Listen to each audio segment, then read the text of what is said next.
Good evening. As authorized by Section 551.071 of the Texas Government Code, this meeting may be convened into closed executive session for the purposes of seeking confidential legal advice from the city attorney on any item on the agenda at any time during the meeting.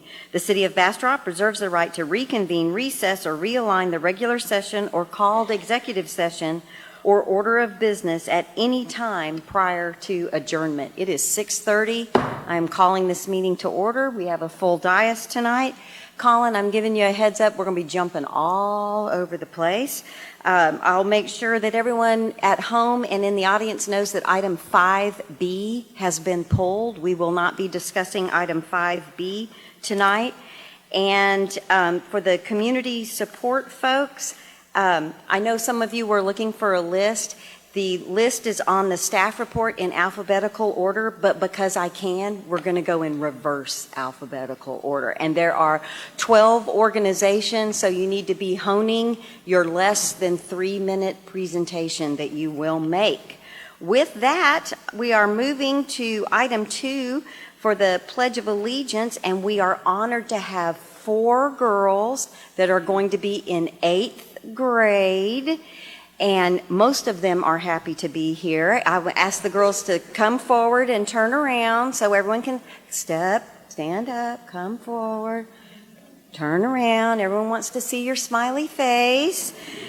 All of these girls are going to be in 8th grade. I was able, as you speak with children, not young adults, that are in the 8th grade, you may not be surprised to find out that our favorite subjects include boys, drama, sports, lunch, and not being at school. But they are enjoying their summer, and they are very blessed to be a part of the Friendship Bible Baptist Church Group, and we are so thankful that that organization provides several of the youth in our community a safe place to hang out and learn some things and spend some time together during the summer.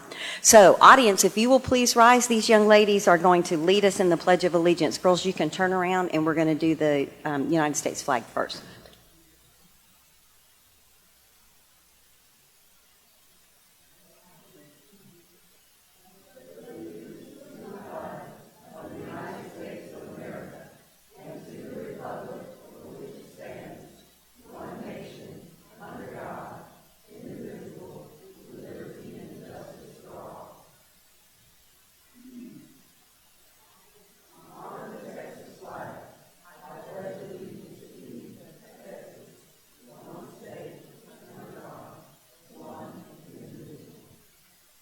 Audience, let's give these girls a round of applause. If you would please remain standing, Chaplain Wellington is going to lead us in our invocation tonight. Thank you so much, Brother Wellington. We appreciate the service you provide to our community. Thank you for the invite. Would you bow with me? Our Father, who is in heaven, holy and righteous is your name. We come to ask you to forgive us for the bad things that we did, that we thought, and we said. I pray that you continue to protect and guide our national, state, county, and city leaders. I pray especially for our mayor and city council members, along with our chief of police and the men and women that serve and protect our great city. I pray that you give them the wisdom and the knowledge that they need to make difficult decisions. I pray for all that are gathered here this evening, that all things will be said and done in decency and in order. I pray that when it's all said and done, we will remember we are neighbors and friends of one community. In Jesus' name I pray. Amen. Excellent job. Thank you so much, Chaplain Wellington. You may all be seated. We're moving on to presentations. We're on item 4A, which is the mayor's report. And I have a couple things before we go into my report. We had the board and commission fair, and there will be pictures about that at a later time, but I want to thank the city manager, the city secretary, Ruth Bullock. There were so many people. Now I've started names and I've left names out, and someone's going to get their feelings hurt, and that is not my intention. But city staff worked so hard, and there were folks that are on the boards and commissions that came out and participated. I know many of the nonprofits that are here tonight had booths. It was a really fun time. If you weren't there, you missed out on something, and I just really wanted to thank everybody for doing that. The two boards that I serve on as a council liaison on one and a board member on the other is the Economic Development Corporation and the Library Board. The library does not meet in July, so I don't have anything to report from the Library Board meeting, but BEDC met twice, so we made up for it, and both of those meetings were live streamed, so if you want the gory details, you can see the whole thing from beginning to end. Let's jump on into my report, Colin. Big Game Day was a ton of fun. YMCA did that over at the convention center. They had the big chess pieces and all kinds of games. They had a really great time. The bottom left-hand corner, I attended the TML board meeting that was in the lovely city of Odessa, Texas. And this is a picture of me with Mayor Reed of Willis. And Councilmember Jackson is a friend of Mayor Reed, and he made me promise to tell Councilmember Jackson hello, so I thought I'd just stick a picture in there. But we had a great board meeting, had a good time, and then all of the other pictures on the other side are from the Patriotic Festival. I especially wanted to recognize the choir that prepared and were planning on singing, and then because it's at the top, they were planning on singing, and then because of the weather, a decision was made, and they didn't get to sing, but they had all put a lot of effort into getting that together, so I wanted to make sure that we recognize them. There I am in my hair pulled back in a tight ponytail, because for those of you who weren't out there, it was hot out there. Speaking of hot, just to the left of the picture of Mayor Pro Tem Nelson and I, that is Mayor Pro Tem Nelson in the process of taking a dunk in the dunking booth. And below that is Chief Altgeld.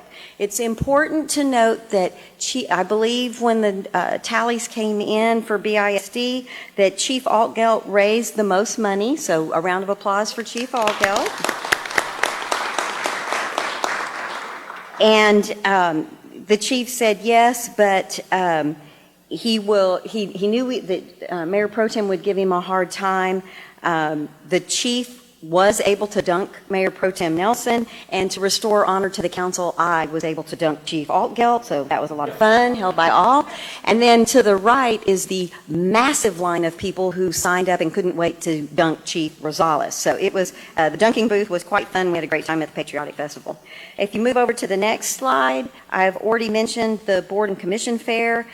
We had the Corvette invasion was this weekend. If you follow me on Twitter or Facebook, you will know that and I'm sorry, but I'm proud of this, rode in a Corvette on the F1 track, drove a Corvette on the F1 track, and rode in the Wienermobile on the F1 track. And I don't think there's very many people who can say that they did that, came back to town and went to church. And that, my friends, is a full Sunday for the mayor. Then just this afternoon, I went to the reception for our new librarian, and she said, this is the friendliest town, and she feels a little bit like a movie star. She was having lunch, and somebody came over and said, I know who you are. I recognize your picture. So I told her that that would not be the last time that happened to her. So just so happy that we live in such a friendly community. For upcoming events, on the last page of my report, the Toys of Yesteryear is a function that is Thursday night. Friday, I'll be at the Best Breakfast. Don't forget Stuff the Bus this weekend. And then it's already time for the homecoming parade. And as I mentioned, on August 5th, there will be a library board meeting. So that is it for me. I am going, since I've already mentioned his name and I'm sure he's biting his tongue, I'm going to go to Mayor Pro Tem Nelson for the first council member report. Mayor, I promised my mother I would never follow anyone who rode in the Wienermobile. Councilmember Rogers? Councilmember Peterson? Nothing tonight, Mayor, thanks. Councilmember Ennis? Thank you, Mayor. The reception for our librarian was very nice this afternoon. I compliment the library staff, and we are so honored to have her.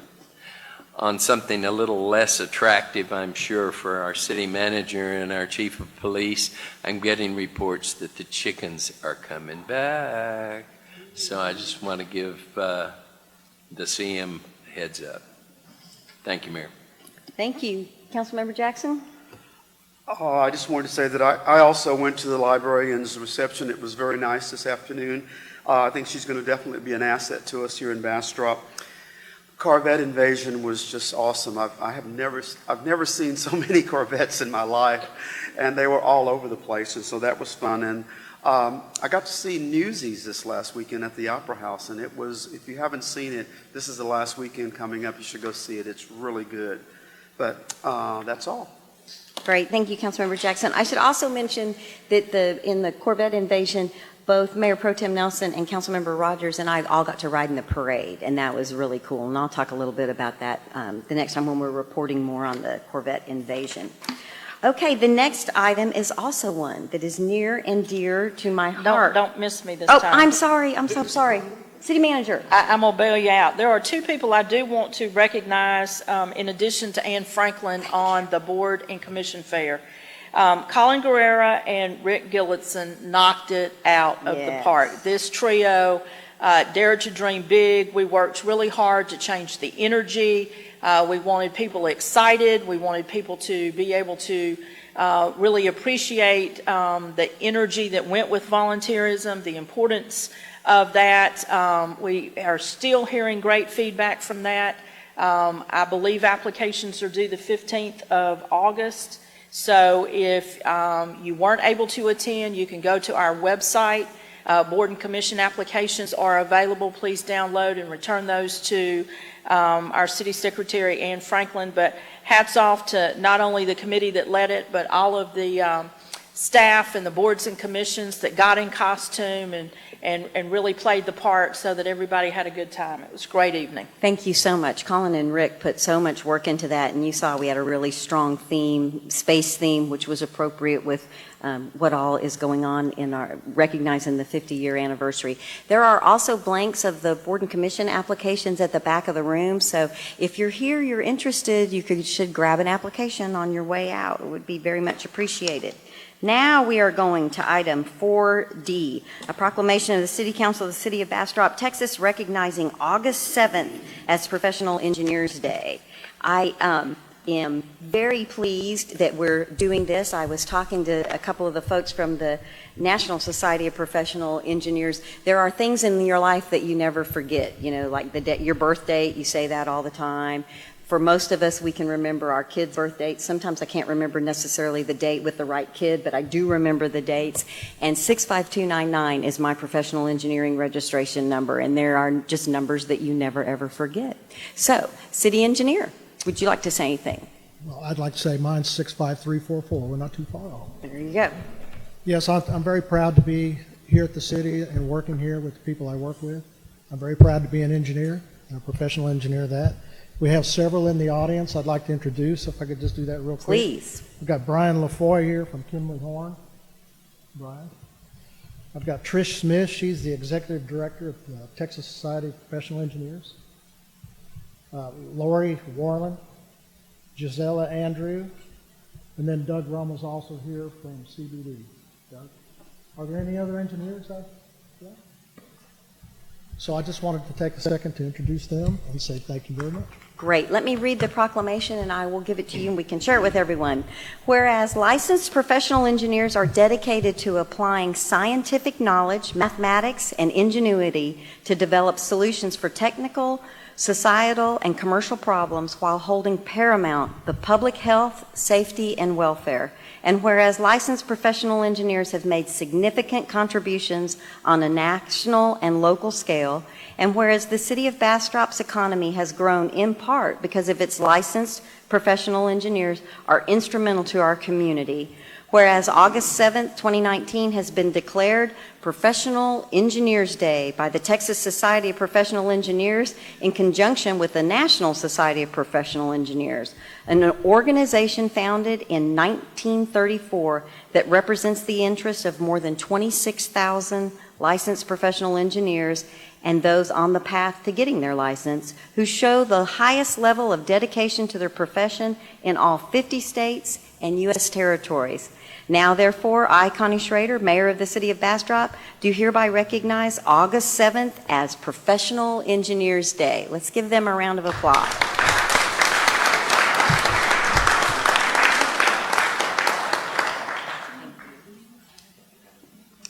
Oh, the city manager says we should have everybody come up and take a picture. If you are a registered engineer, come up to the front.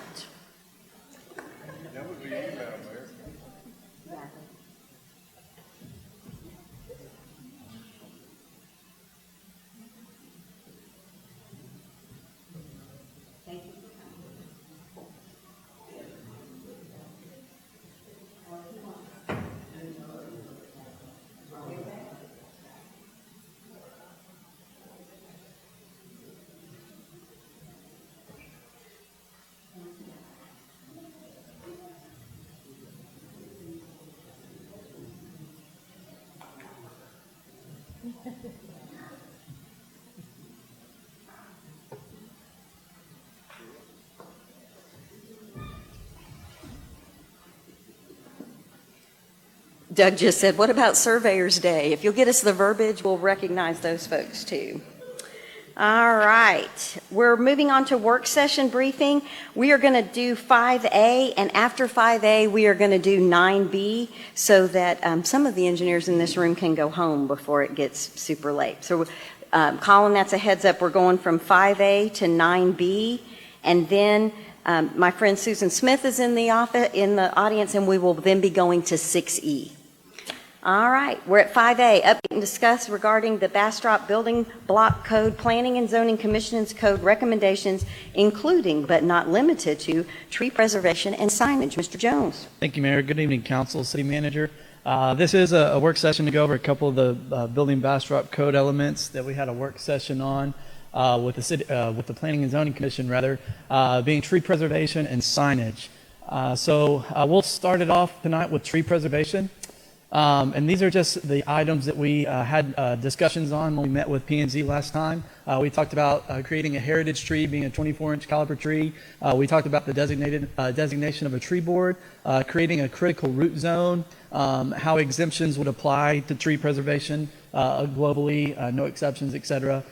Creating appropriate rates for fees, violations of civil cases, homesteads being exempt, except for heritage trees, and then adopting a new plant list. So what we did is we broke that down into some policy discussions that we'll kind of walk through tonight. The first of which being the tree board. So currently in our ordinances, the Parks Board is actually a dual certified board or dually functioning board, and they also function as the tree board. And so that's how it is currently. In the proposed language that is all in your packet, the exemption board of the board that you would go to appeals for is written as the P&Z board, not the Parks Board and or the tree board. So that's something that's different than we have today. So really we were just looking what all of y'all's recommendation or moving forward, how y'all would like to see that in the proposed code, because that would be different from today. But P&Z is asking for that to come with under their purview. So we're looking for some guidance from you all on that tonight. Council, do you have, Mayor Pro Tem Nelson? What would be the reason to change that exemption responsibility from the Parks Board or the existing board and moving to the P&Z? Yeah, I wasn't a part of the conversation. I'm assuming because it was part of maybe like a land use correlation there. I'm not sure why P&Z would do that, but the tree board or the Parks Board currently, you can give those authorities to them. They are in charge of the publicly owned trees at this point, so you could keep that tree preservation under their authority. Mayor and Mayor Pro Tem and Council, we have talked about this internally, and the way that we would suggest handling this is convene the tree board separate from the park board, and the staff liaison for the park board would remain Trey, David, and Curtis, And when it becomes the tree board, the staff liaison would be Matt.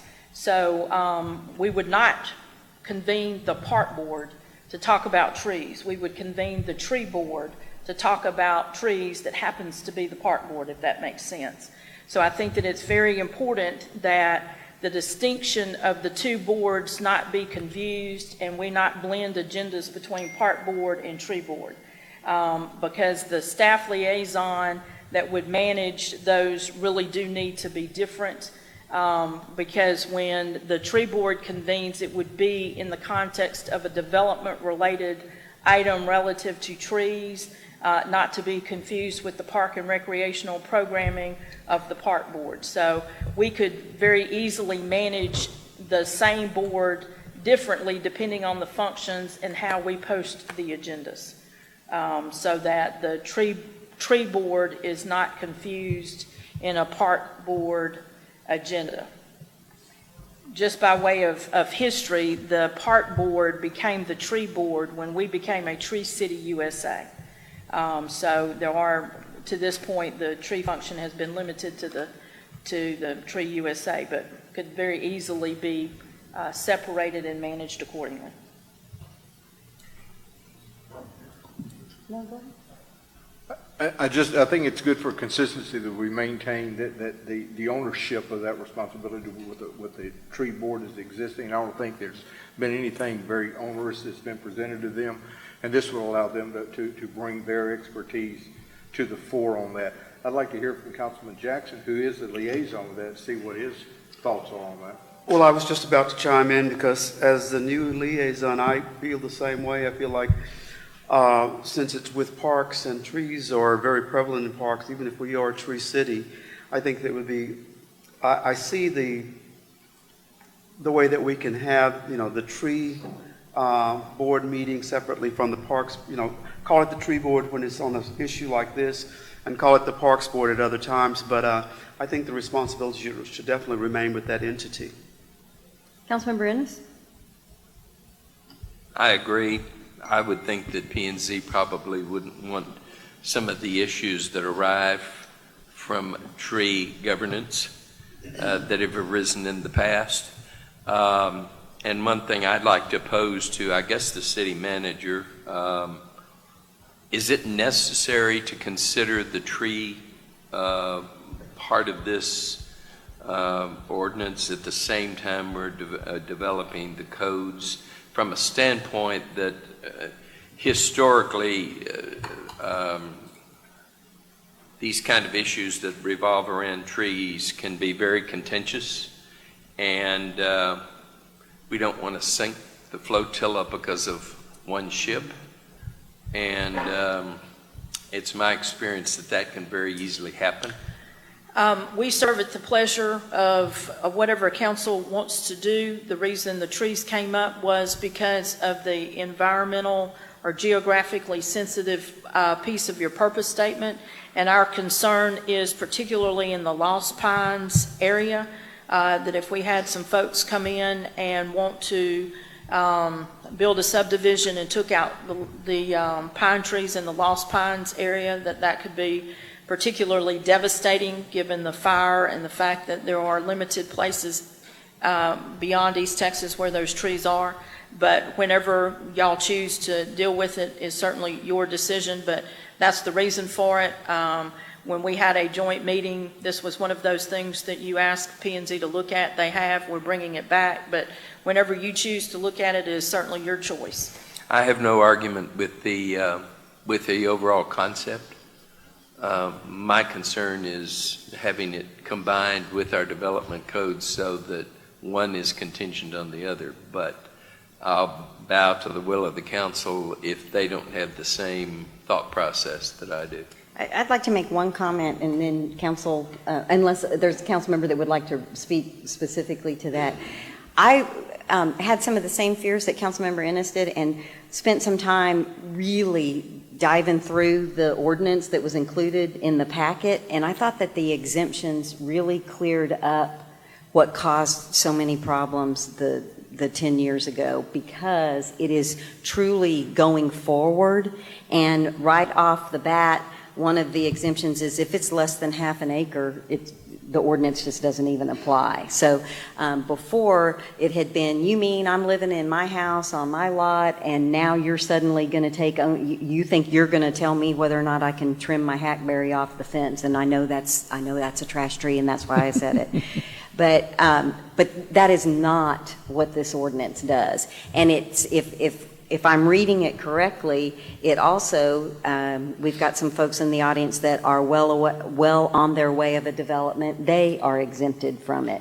I think it's a way of making sure as we have large developments in an infill situation that there is special attention paid, and quite frankly, the best developers are not going to come cut every tree down. But this seems to be a tool to make sure that somebody doesn't get the bright idea that they can come in and cut every tree down.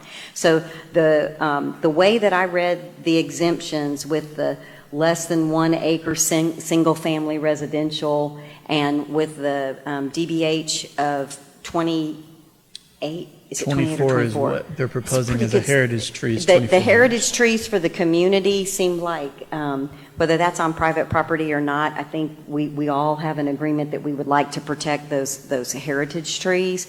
But one item that I would suggest is that perhaps we leave it in, and when we have the public hearing, if there is something in the tree ordinance that truly causes a problem, we always have the right to learn and kind of regroup. But I haven't gotten any calls since the ordinance was put in the packet, and in my memory, and Councilmember Ennis, you were here before, but in my memory, this ordinance is significantly different than what was proposed before.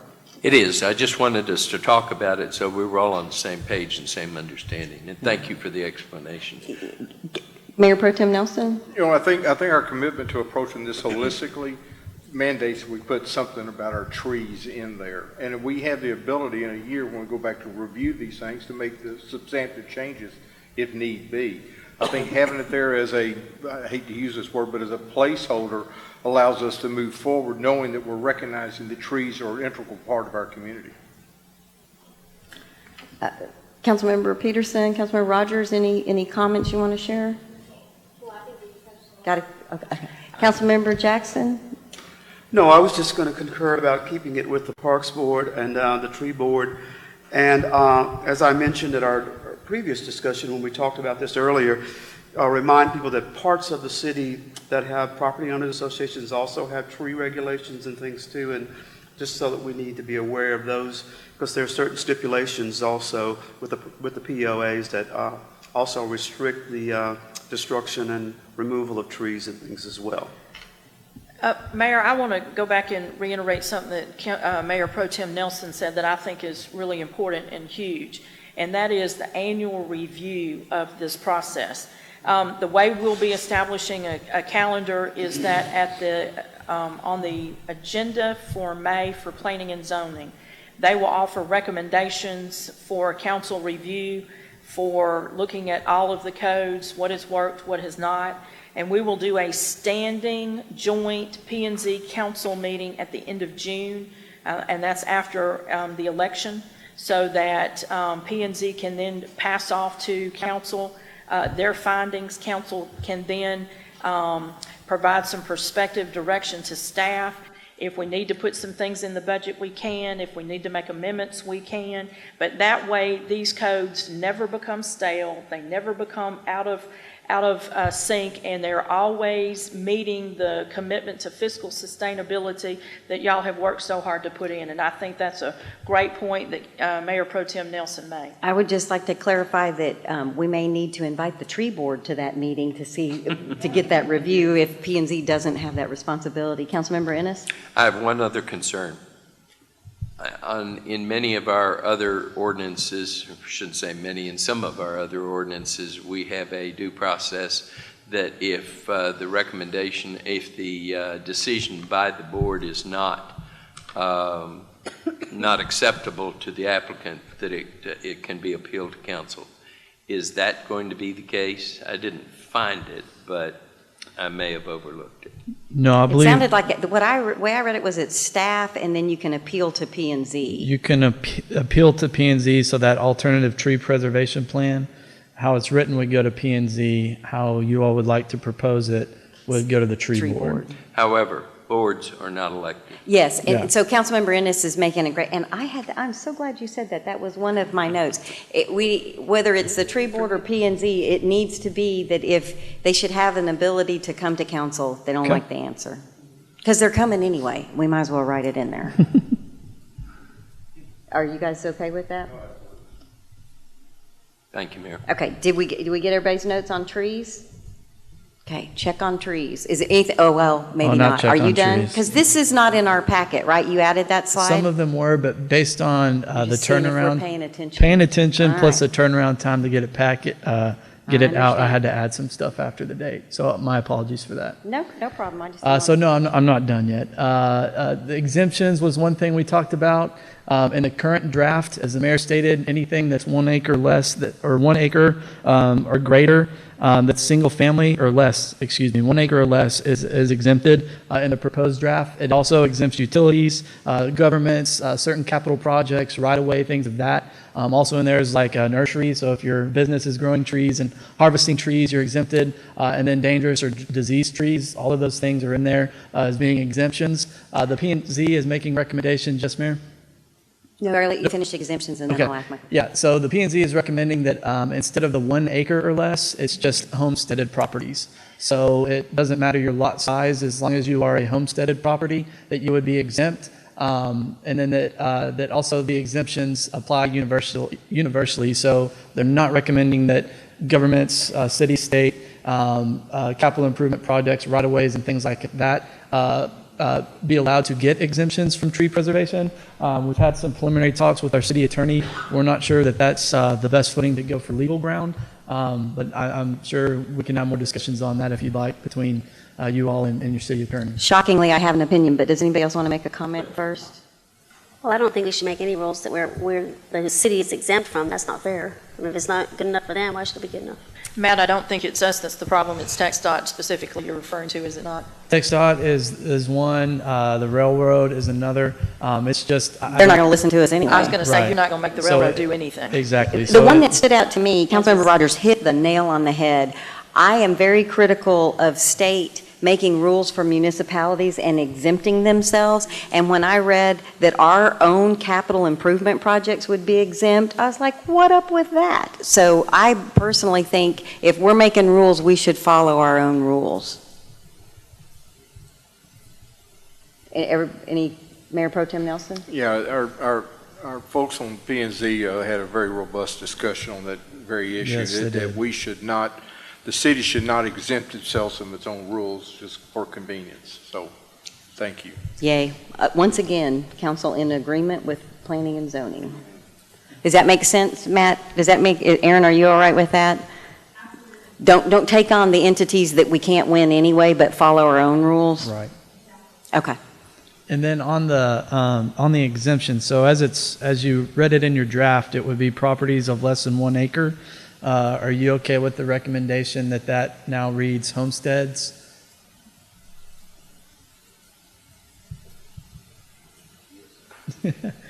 Yeah, I mean, it should be, because identifying things by dimension as opposed for purpose is just wrong in this case. So I'm in total agreement with that. Okay.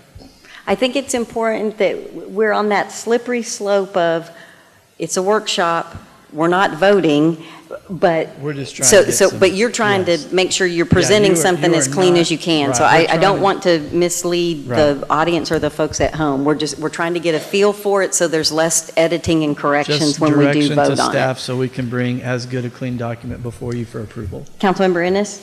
1 acre is fairly arbitrary, and I think the homestead is much more flexible use, my thought processes. Excellent. Anybody, let's ask a different way. Does anyone have a strong opinion that 1 acre is a better choice than homestead? I mean, it's very silent, Yes, Matt. ma'am. Moving on. Okay. Heritage trees, currently in the draft, there is not a category of heritage tree, so it's not defined. You do have protected trees, quality trees, and secondary trees. P&Z is recommending that you include a heritage tree designation. And as we said, that would be 24 inches diameter at breast height, and I think that's 4 or 4.5 feet above 4.5. grade. Thank you. And then, again, these will be protected universally. So even if you're a homestead, they're saying that if you have a heritage tree on your property, that you would not be exempted from removing that or going through the tree removal process. And then also we talked about creating an inventory. That was just discussed at the P&Z workshop with you all. That way you would have a known inventory of these heritage trees at the city. So those were some of the things that we talked about. So for clarity, we would be looking on whether or not you agree with the heritage tree inclusion, that 24 inches is an okay size. The bigger point is whether or not those should be exempt from the exemptions. And so whether or not you have a homestead or not, if you have a heritage tree on your property, that is a protected tree. Which means that you can't just randomly wake up on a Monday morning and cut it down. That's correct. That's really all it means, right? Yes, there's a process to remove it, but you're not exempted from that process. Okay. Councilmember Ennis, I'm not sure who. A minor recommendation. I didn't find a definition of DBH anywhere in the first part. I may have totally overlooked it. No, but if it's not there, you might put it in just so you don't have to do what I did, which is Google it. Yeah, it's on page 3 of the Yeah, proposal. and it's also on the PowerPoint slides. Yeah, but it does talk about it on page 3 under G, permit review and approval process. It's under G3. It defines it of a 0.4 and 1/2 feet above ground, which is DBH. But we can. Well, I'd add it in there. seen it in the PowerPoint, but I hadn't seen it in the. Sure. Councilmember Peterson? Yes, Mayor. I just want to go back because I didn't read the whole thing all the way through. But what is the recommendation if a heritage tree is causing a nuisance to other properties? Yeah, so we don't have it in there as a nuisance currently. That's something that we could take a look at. It could be something that is a bit arbitrary because what is a nuisance to you about a tree may not be a nuisance to someone, whether or not it's providing shade or it's kind of we could look into it and kind of research that and come back when you do all look at this again. But I will say it still has the diseased and things like that. So if your neighbor's tree is truly a nuisance, like it might fall on your property, then that's exempted, right? That's in the exempted because it's diseased, dying, or a public safety concern. But nothing in there speaks to nuisances about trees. Councilmember Peterson, I think the challenge is going to be is what defines a nuisance. If you just want to cut it down, I think that would be a challenge and defeats the heritage. When you talk about nuisance to you, can you Yes. elaborate a little bit, please? Yes, I can. Bastrop is an old city, and some of the homes that were built back in the day, if you will, the trees are growing a lot larger than the homes. So if that tree is growing so large, it's beginning to lean against the resident, I would consider that a nuisance. A structural issue? So Yes. that would be a health and safety concern, and so that would be the process where you would come for the tree removal permit, and there's a process to that for that to be approved because it's causing an actual health or life safety concern to a property owner. Yeah. So there's a process for that. Mayor Pro Tem Nelson? When you talk about tree inventory, you're talking about project specific, aren't you? You're not talking about a city. I just want clarity. Well, it came up both ways. It did come up during the work session that the city should have an inventory list, which we currently don't have. We could start one, whereas projects do come in, we can start a heritage tree list. We can certainly do the other. It's just a fact of finding funds to do that. But it just came up, and so I did not want to address it here tonight. Well, I'm thinking a citywide tree inventory might prove to be an imposition on private property owners who are attempting to inventory the trees on their property for no reason. Right. And I have a concern that we make sure we don't pose an imposition. I on had our concerns of that myself, just the nature of the undertaking of that. and the cost associated to it. But as projects come in, I don't see what it would hurt to inventory those as they come in, and the city could keep a running list of that. It wouldn't even be too hard to locate those. Councilmember Jackson? No, I think I was listening to Councilmember Peterson and talking about the, not really a nuisance, but a safety hazard and everything, because I think he discussed that earlier at our discussion, and that was my concern also with some of the trees that might be causing a health or a safety hazard. I know, again, with POAs, they have designated what you can cut down, and we don't call them heritage trees, but they were of a certain diameter, and I had to go round and round because I have too many trees on my property to even inventory, so that was my concern, but I think we've handled it. But that's covered in the ordinance. That's correct. Pretty clearly. One thing that I thought about is, I really like your point of private property and somebody owns several acres, and if there's a heritage tree back there that no one is ever going to have the right to get onto someone's homestead to observe that, but maybe the Parks Board would take it on as community heritage trees that you can view from the street. I'm back with Mayor Pro Tem Nelson. I'm not sure what you would do with that list if you had it, and having seen a little bit of a preliminary of our budget, I'm not sure it's worth putting budget effort in it because we don't have money for that, but it seems like a perfect item for the tree board to talk about in some form or fashion. If somebody could win like the heritage tree of the community, or something to be proud of for the tree city. But Matt, isn't a We got way enough. to do this is when they actually turn in a survey that we collected Yeah, and that's create what I a was GS suggesting. layer. Right. Just as the information comes in, we don't As it comes actively in, we can pursue collect it, it. but when we get it, we actively file it. That So would be should my we need it? recommendation, Okay. yes, ma'am. yeah, I think that would be Yeah, good. okay. So are we in agreement so that heritage tree is a thing that the community would value given our purpose statement? And Well, we'll find out, Yep, because if it's okay. in the code, then, and the community will let us know whether that's something they're interested in what or about not. the? Take it as a suggestion. Sure. What about the, do you want it in there that homesteads are not exempt? That if you're a heritage tree, you're a heritage tree, you're a heritage tree?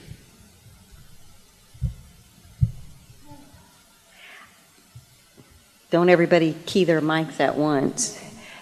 I get nervous when we try to start making rules that we have no ability to enforce.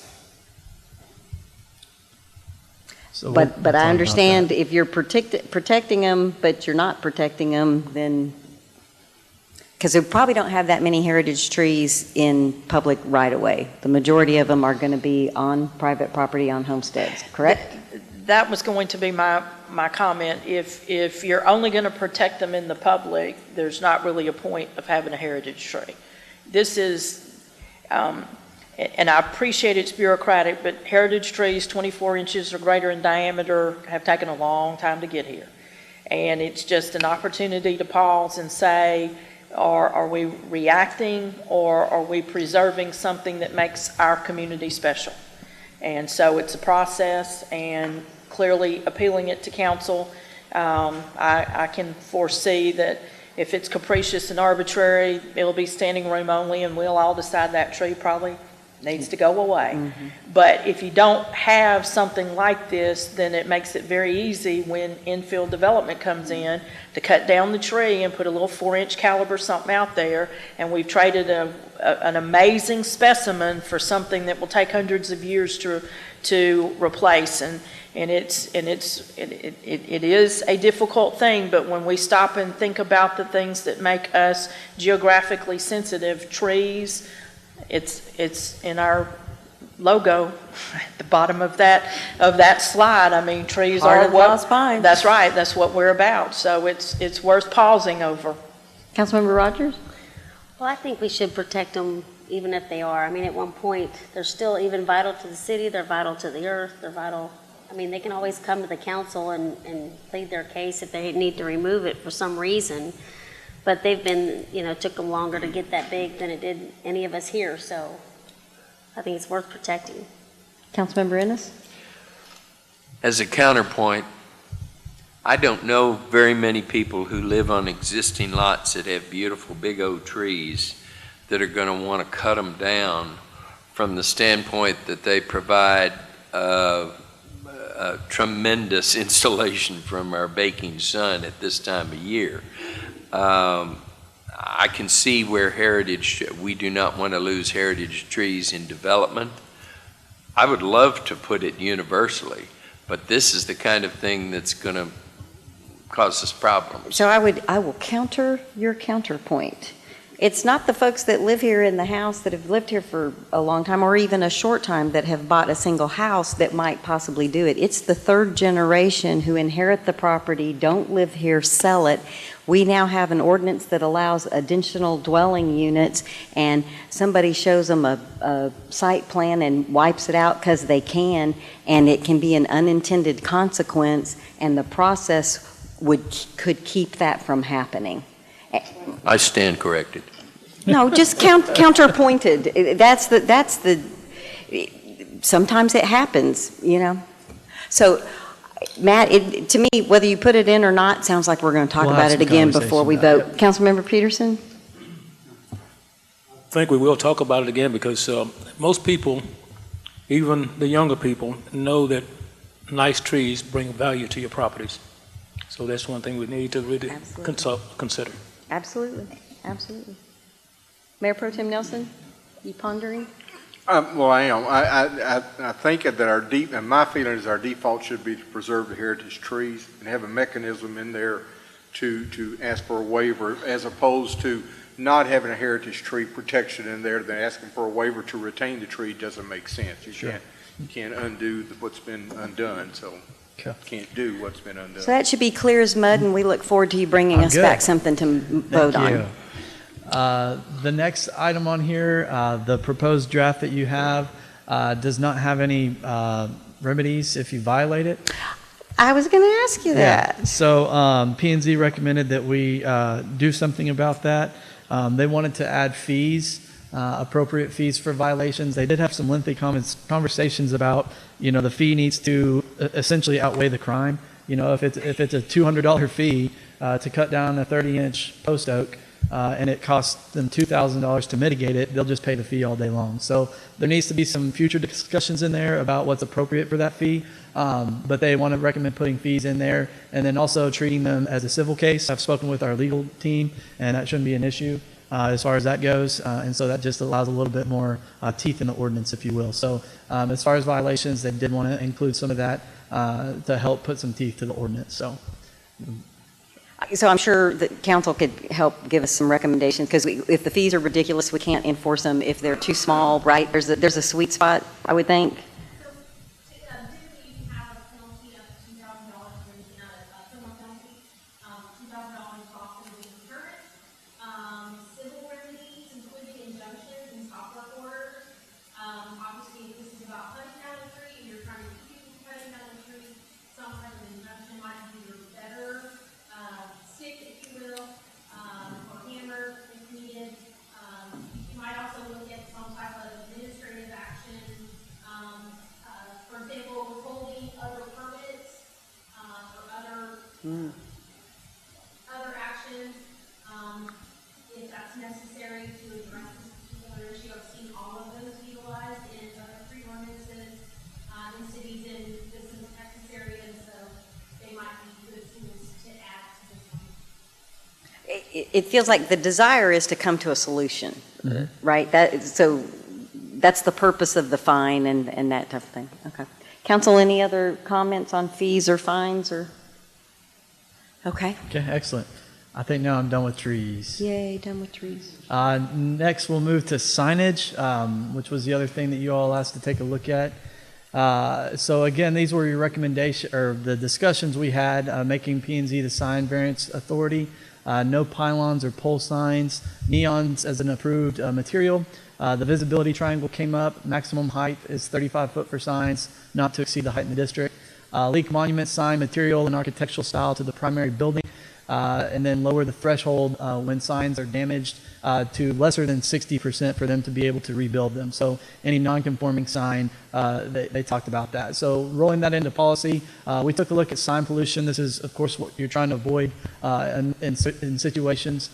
We talked about some of the existing signs in town, how we have the group monument sign there at Lowe's. We have pole signs. We have different group signs. We have one building in town that doesn't have any signs, and oddly enough, people can find it most days of the week. And then the B3 code sign, or the B3 code signs, we provided the draft to you in your packet. We actually got an updated version of that from our consultants after this was put out. A copy of that is left with you at the dais. So as we work through that, if you have any questions, you can kind of reference those too. So kind of policy-wise, as far as P&Z being the review board, the current draft doesn't really have that defined, so it would default to the local government code. And the local government code has already, we're preempted by state law by section 211.008, that the zoning board of adjustments actually should review these. And so that would be staff's recommendation. I know that was a discussion, but we're preempted by state law. Yeah, so we should just go ahead and follow state law. It's really not much of a discussion. I just wanted to clarify that we didn't overlook that. So. Pole and pylon signs, so they're really, that term is interchangeable, pole or pylon sign. So in the current draft of the B3 code, those are not allowed. I know we had some discussions about that, how that pertains to like the different highway corridors at the work session. So currently in the code, if you have highway frontage on Highway 71 and your building is larger than 12,000 square feet, you can have one. Anywhere else you can't. But P&Z's recommendation is just to not allow pole or pylon signs. We did talk about that during the work session.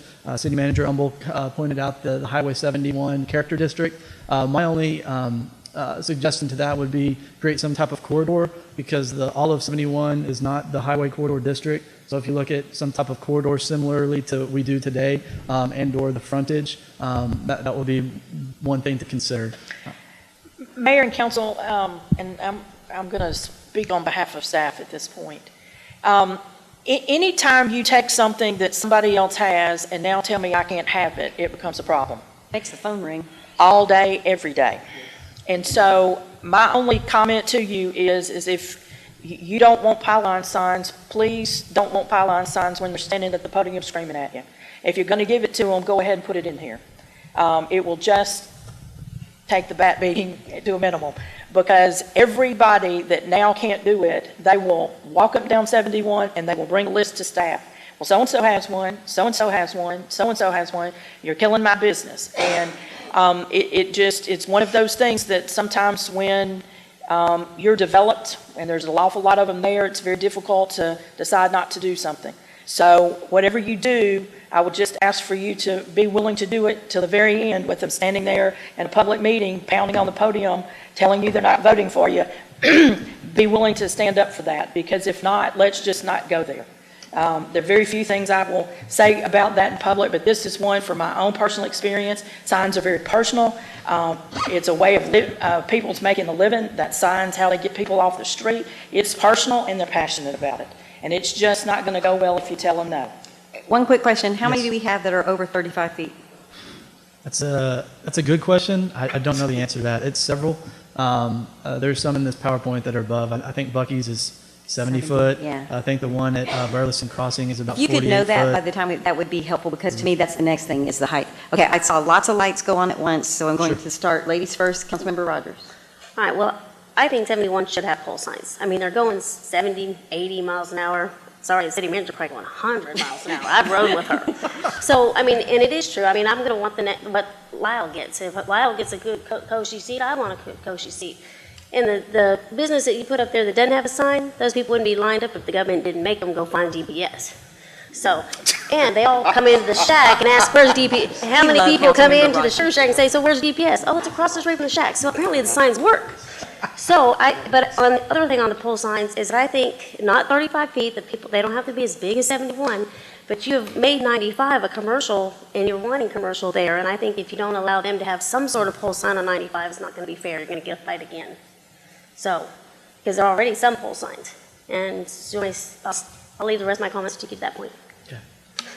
Really good points. Councilmember Ennis, I thought your light was on and now it's off. So Councilmember Jackson, you can think while Councilmember Jackson's speaking if you want. No, definitely pole signs would have to, I mean, because like Councilmember Rogers was saying, if somebody else has one, you're going to want one as well. And there are just certain areas where we have to have them because of visibility, and it does make a difference in with businesses and their revenue and their income and everything. So we'd have people lined up all out the door if we started banning those. So I'll have to agree on that.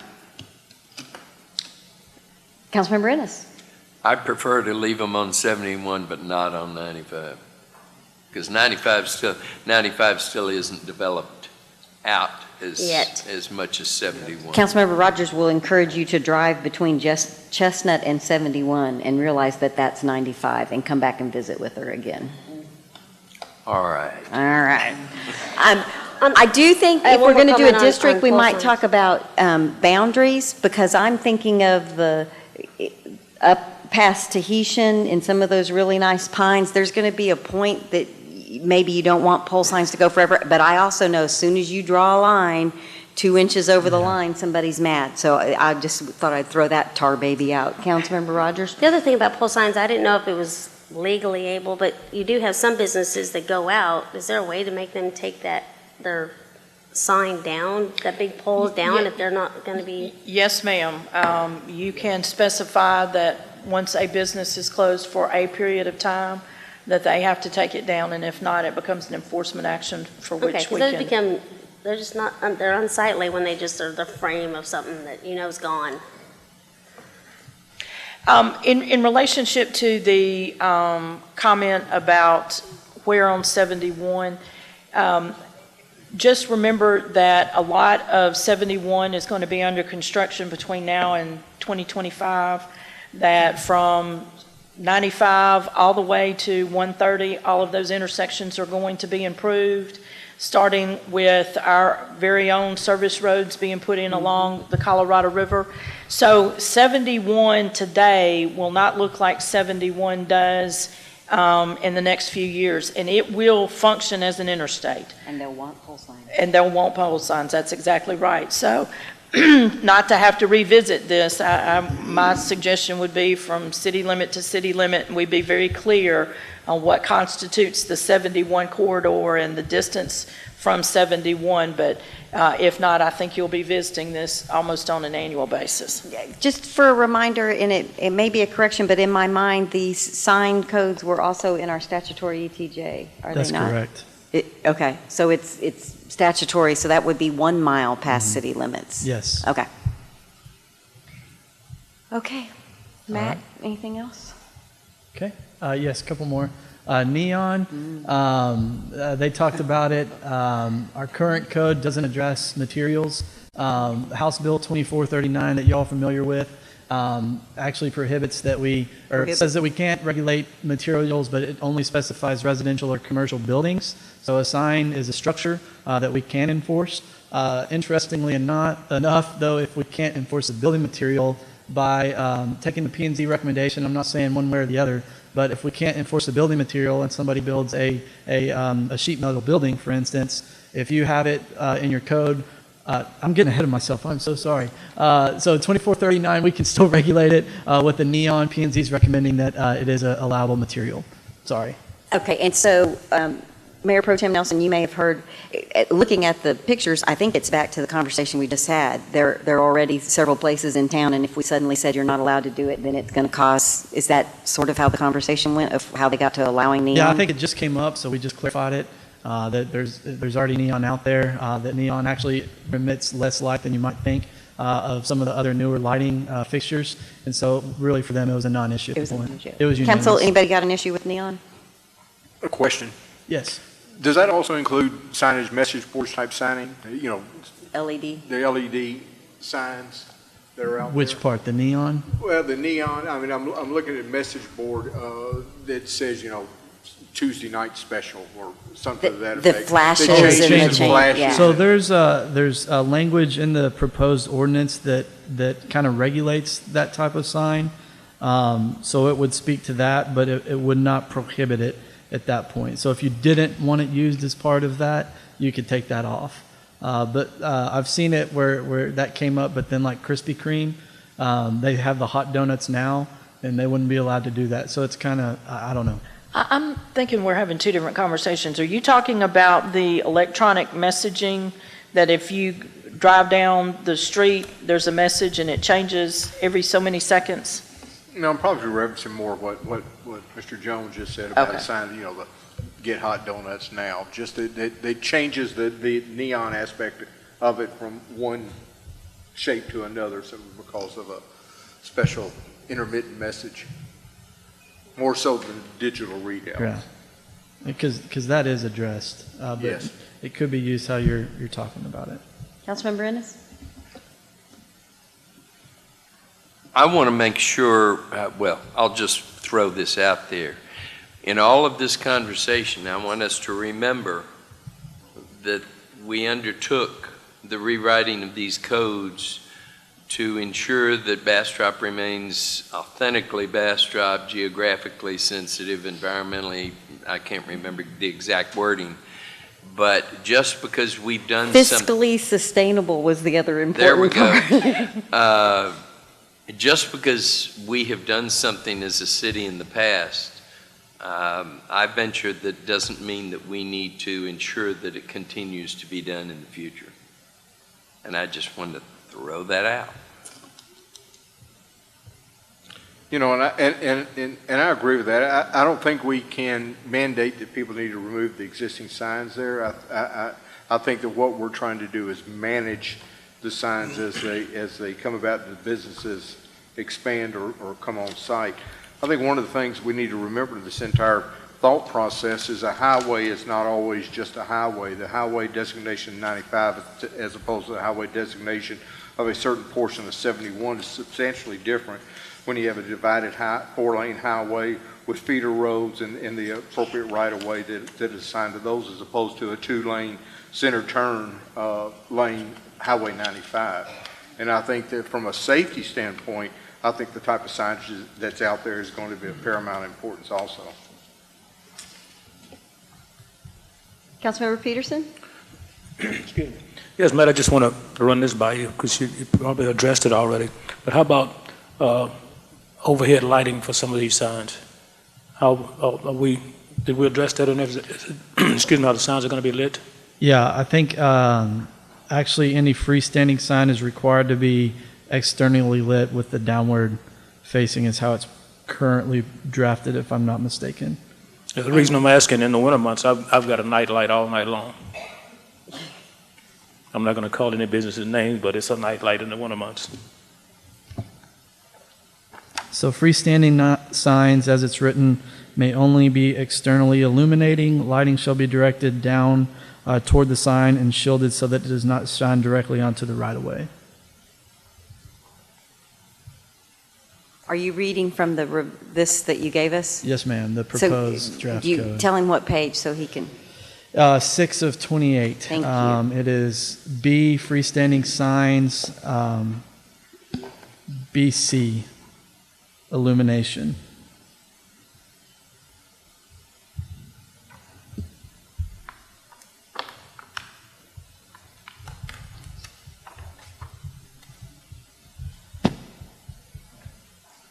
All right, I think you have monuments that you want to talk about? Yeah, too? height real Okay. quick. This was a touchy subject. Currently, in the draft, the height varies by if it's a monument or another. There's sidewalk signs or sandwich signs. But as far as the pole signs or pylon or monument, in a P5 district, they're proposing it at 35 foot. Which is actually the maximum allowed today along the 71 corridor, and that's in P5. And then when you move to a P4, you could have up to a 4-foot monument sign. So historic downtown is P5, and we're not going to have 35-foot pole signs on Main Street. So can you explain how P5 is going to be managed by character districts, please? Yes, sorry about that. So so that would be as a maximum. But then the P&Z recommendation is that it will not exceed the maximum height. So within those certain character districts like downtown or other, so embedded within the actual character district themselves, there will be height limitations to the signs. But P5, the 35 foot would be maximum, like along Highway 71 and some of the more core corridors. But then in downtown and other districts, it would be designated within the character district. Okay, so Matt Lewis is not going to like me, but he's not here, so he can call me tomorrow. I think this is going to create confusion. And I think P1 through P5, a P5 is a P5, and the height should be 4, and we should have 4 signage, a corridor, a 71 corridor that has specific signage for the corridor so we don't bump into problems. That is my personal opinion. Because that somebody's going to see a P5, see it downtown. So I think that just would really clarify it and put it out separately. We need to rework it to where it's defined by character district, not place type. No, that's not, we're saying the same thing, but we're saying it a different way, and I don't like the way you're saying it, so I'm going to say it my way Please again. do. Not to be confused. P5 is for every character district, and it has a maximum height of the 4 foot or whatever it is. The only time you talk about anything between that and 35 is in a sign corridor along Highway 71, paragraph. So a tall pole sign. So we are clarifying it's not, I got to go find a use chart and which character district allows it, because there's only going to be one, and you said you're not sure that there's a character district that accurately takes care of just the corridors. So I have to dissect what you said because I'm not sure I'm grasping it. I think what you're saying is that the only place we're going to allow 35-foot signs is on 71, so let's just say that. Yes. That's where I am. Ding, ding, ding. Instead of I have to find the needle in the haystack to see if I'm in the right district. Just make it abundantly clear, one of your favorite terms, abundantly clear that 35-foot signs, and then council, I don't even get to vote. Council can have a conversation about if they have what they do on 95 or whatever, but we seem to be pretty much in unison on 71. But I'm saying 4 signs. For signs in excess, make it a separate corridor district and take it out of, because it's going to be out of the ordinary for every other district. So, like I said, I think that makes Matt have to write a couple more paragraphs, but he can call me if it makes him mad. Does that make sense? I get that. But you're Councilmember not Rogers? saying everything else has to be 4 foot. You're No. just saying that, okay, just want to make sure. I thought that. I want to make a understood. distinction between 70 miles an hour or faster and everywhere else. Right. I agree. Okay, thank you. Okay. All right, and then we also talked about architectural style. So this is an example there of an architectural sign, monument sign that's for development. It kind of ties back into the architectural design of the primary buildings for the site. So in the current draft, it does not specify this. Currently, in the current code, monument signs are required to be consistent with the principal building. And then P&Z did make the recommendation that the monument signs match the materials and architectural style of the primary buildings. Now, this is a conversation I wanted to have earlier, that an unintended consequences of this, now that 2439 House bill has come out, that if we cannot prohibit or somebody wants to build a metal building, if you require that the materials of the sign match the building, you're going to wind up with a metal sign out front too. So House Bill 2439 had an unintended consequence of this type of regulation. Can we say that we want it to match the architectural and material styles of the district? Or I think the whole point of again? the state law is we no longer have the authority to regulate that at all. Yeah, we can't have it in the district. Can we say what we want you to do? We would prefer for it? Can we change the language so that we give them an I idea think of that what there we is would? a preference that you can infer, and good developers would do that, but I don't think it's a mandate, and I don't think we can enforce it. Well, we can, taking that back, just because we can have prohibited materials for signage. Ooh, let's do that. We could do that Because it's a structure. because it's a structure. Go ahead, Aaron. So 2439 only regulates the buildings. It Yes. doesn't regulate what the sign is. So if you have preferences on what you want the signs to be made of, or prohibit certain materials that you don't want them to be used, you can do that in this ordinance. You're not limited by 2439. Then I think you guys take a stab at match the feel of the district and have a list of, like, you can't make it out of hay bales, you can't make it out of tin. You know, there's a list of materials that are just absolutely inappropriate. Yeah. She's not liking making that list. I see that face. Well, we get in a really precarious position. Sometimes less is more, and I think you just have to mandate that the sign be hung in a way to protect the public safety and let common sense prevail. If you got to tell somebody to not put a sign up in a hay bale, we got a problem. Yeah.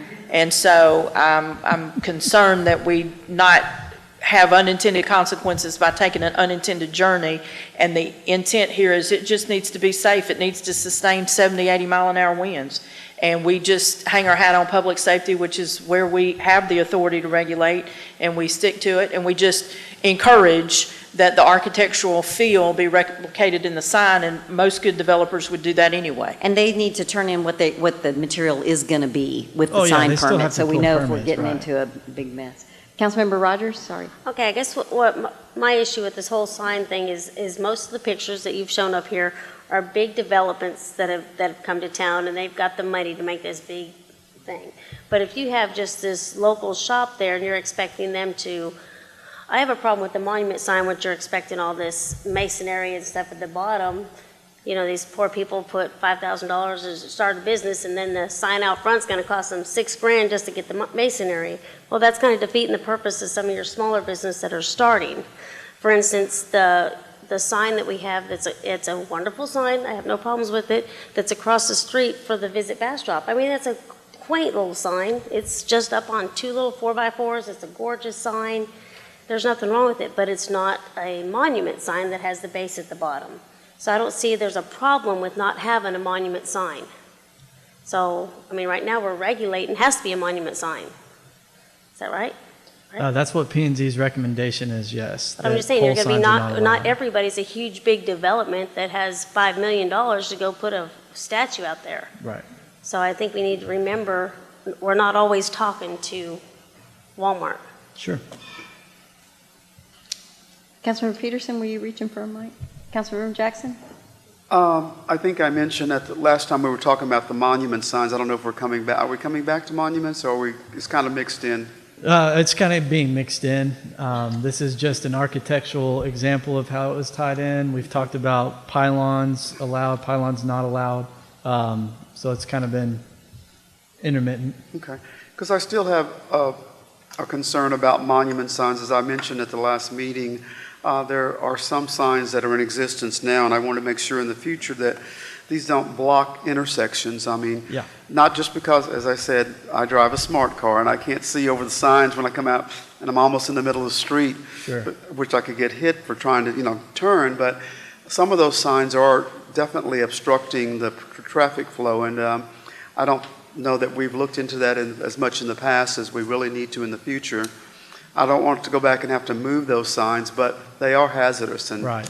Yeah, we did talk about that, and I did note that, but that's not something that staff felt was a policy. That's life safety, and so we were going to make that change in the ordinance already. But I'm glad you brought that up. Because we defined the triangle of That's sight, right. And we have that in the ordinance It's today. in the ordinance It's that was in the 25 packet. feet from the corners, and so that'll certainly be included. Yes, sir. Okay, Matt, you're hitting our ADH. Yeah, I know. Kicking in. What else you got? This is the last one. Non-conforming signs. So the current draft says that they should be repaired and maintained in good condition, but not altered. And this is just for non-conforming signs. Currently, the threshold in our current ordinance for non-conforming signs is 60% when they're damaged. If they're damaged more than 60%, they're not allowed to be rebuilt. And P&Z has made a recommendation that we lower that threshold in the future draft lower than the 60%. I was talking to the city attorney. I'm not sure exactly where 60% came from. There's nothing magical about 60 or 50 or 30. So that's why it's a policy question on what is that number that if a sign does not meet your sign code when it's adopted with these codes and it's destroyed or damaged, what is that threshold that you would not like it to be able to be rebuilt? It seems like we can approach that from a nuisance standpoint. If the sign is unsightly unsightly, maybe be careful with this, the arbitrariness of it. But at some point in time, it's going to become a safety problem. Such as the sign you have on there, if the material on there gets ripped and it obscures traffic or knocks a pedestrian off their feet, it's a safety hazard. So what percentage do you put on that? If the material is torn, is it 20%, and the threshold is 20%? Right, but this is saying that you would be allowed to keep it in good repair. So there's a section that deals with dilapidated and kind of safety. This would deal with, if I have a existing non-conforming sign and my teenage daughter runs it over on my property and it goes bye-bye or is damaged, at what percentage would you like that to be able to not be rebuilt?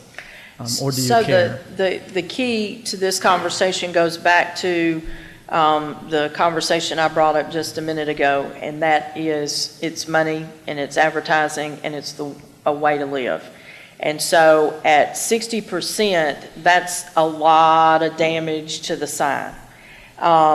So it's kind of hard to get upset because at 60%, we're going to make you take down your sign. We can all agree that that's greater on the side of it's gone than it's not. When you start getting less than 50%, it starts costing people real money. And we're back to Councilmember Rogers' point that you've got some small business owners that every dime matters, and they can invest it in a sign or they can invest it in their business. There's really no good answer to this, but I will also tell you no good deed goes unpunished on this either. And the non-conformingness of signs and the pole signs are very passionate issues to people to be able to survive. City Attorney, do you have an opinion of defensible and those kind of things? So there's not a clear, as your city manager has explained, there's not a good solid answer on this. It's really a judgment call on what you feel is the amount of damage that could be sustained by a sign, where you then determine that sign cannot be rebuilt in its non-conforming condition. You can't, if 60%, I know they want less than 60%, the recommendation for PMZ, 60% is more gone than still there. If it's more gone than not, it doesn't mean that you don't have to repair it. It just means that you could rebuild it in its non-conforming status. So that's the tipping point. If someone has to rebuild it, if it's at 60% damage and they're going to have to fix it anyway because it's not, people can't read your sign to come to your business, do you want them to rebuild it in the new standards, or will you allow them to rebuild it under the non-conforming standards? Mayor Pro Tem Nelson? Could there not also be some temporal aspects to it? I mean, once it reaches that threshold, is it proper to put some kind of time limit on how long it can be in that unfinished or damaged state? Yeah, certainly you can have a time limit on it, and this may go more to the dilapidated sign status, in that it can only exist in that condition for a certain period of time before you're required to either repair it if you're going to allow it to go back to its non-conforming status, or replace it or upgrade it to the new conditions. That could apply to either. I'm sorry, Councilmember Ennis? Do we have any research on what other cities are doing on this kind of issue? Anything? As far as They'll be all over the page. They will be. And the action that they take, there'll be a story. Okay. So Councilmember Rogers? I was just wondering, on your 60%, is that 60% of its value, 60% of its structure, 60% what? I think how it's written in the current code, because it's not in the current draft, it just says you can maintain it and not alter it. It doesn't have the damage in there. But under our current code, I believe it's the 60% of the cost that would be to replace it.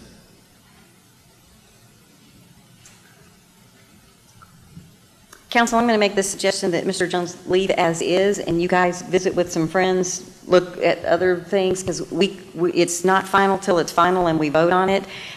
If you've got strong feelings, it seems like from a legal standpoint, more than 50%, I wouldn't go much below 50%, so we're talking about 9 digits here, and there's a limited amount of time I want to argue over the difference between 50 and 60%. We have scheduled either in August or September before you adopt the codes, kind of we're bringing back the revised development codes with all the changes in it, the technical manual. How about we incorporate these changes and include that in that event that will be happening, and that's going to be the last meeting before P&Z considers it for permanent adoption, and we can bring it back at that time. Is that, Council, you like that, an opportunity to see it one more time before you're voting on it? Councilmember Rogers? I had one more question, because I know Matt was almost done. Under your prohibited signs, and it could just be, what is a changeable copy signs that's not prohibited? That's prohibited? What is that? What kind of sign is that? That is a sign that you come out and change the letters on. Could be So the a Burleson message. Crossing sign will no longer be allowed? That's right. Okay, just curious. Or the Dairy Queen sign that tells you it's special? That's right. It would be a Is there a reason non-conforming for sign that? at that point. That's in the new draft code. I'm not sure exactly wanna know what the the reason why reason that's was put in for there, it. because currently they're not prohibited. But we don't have a reasoning for now we just don't want to watch a message? No, ma'am. I'm not exactly sure why it was put in there. We can take a look at that and Councilmember Rogers, I don't know how many people build them now moving forward anyway. Burleson Crossing is not very old. It's 15, 10 years? I don't know. It's I was just been a curious while. why. And the part that changes is down lower. Some of them, I think the Well, I issue was is just people curious don't why know. it was up there and what changed it Yeah. was. So, No, I appreciate that. I'm not exactly sure. We can get with the consultant and come back on that one. Anybody else that have strong thoughts on the, what do you call them, changeable Changeable letter signs. letter signs? Councilmember Jackson? I mean, I was wondering also about that, but I think, there are people that do that and they change it with specials and with announcements and things like that, and it's nice little slogans that they might want to put up and everything. So I don't know about prohibiting them. I guess I would just like to know We the can reasoning. take care of that right now if y'all think that's not Well, appropriate. I think we what can Councilmember remove it. Rogers is saying, let's add that to the list of something to have the conversation. Yeah, I Why mean, were they prohibited? And right. let's talk both I mean, sides they of might have that. some great reasons. I just don't know what they are. That's all. Yes, ma'am. Okay. 7:54, they're giving me the look. Done. No questions, no comments. Matt's done. All right, it is Thank you. 7:54. We're going to hear 9B, and then we're going to take a break. We'll take a quick break, and then we'll come back and pick up Visit Bastrop and the community support will be the next two items. So we are moving to 9B, and that is on page 3. Consider action to approve resolution number R 2019-63 of the City Council of the City of Bastrop, Texas, approving the Colony Mud 1B preliminary plat being 155.959 acres out of the Jones Manuel Bangs Survey, Abstract 5, located west of FM 969 at the west extension of Sam Houston Boulevard with the statutory extraterritorial jurisdiction of Bastrop, as shown in Exhibits A and B, providing for conditions, providing for a repealing clause, and establishing an effective date. Ms. Bills. Good evening. So this is the Colony 1B. It's the next section of the colony that is further west than what they're already building. So this is Section 1A, is on both sides of FM 969. So just a reminder, preliminary plats are required, plats are required by the local government code and our code. We have a preliminary plat and final plat process. Once these are approved, then the next step is to have public improvement construction plans. That'll be submitted for review. That will actually show the infrastructure that will be built for the subdivision. This is kind of the basic layout of the preliminary plat. It's 155 acres. Previously they'd done each section of 1A individually. Now they're doing the entire 1B as one preliminary plat, and then they'll phase the final plats. So in this 1B, you'll have 370 single-family lots with one HOA amenity lot and 16 associated drainage, landscape, and open space lots. Currently, it's an undeveloped area.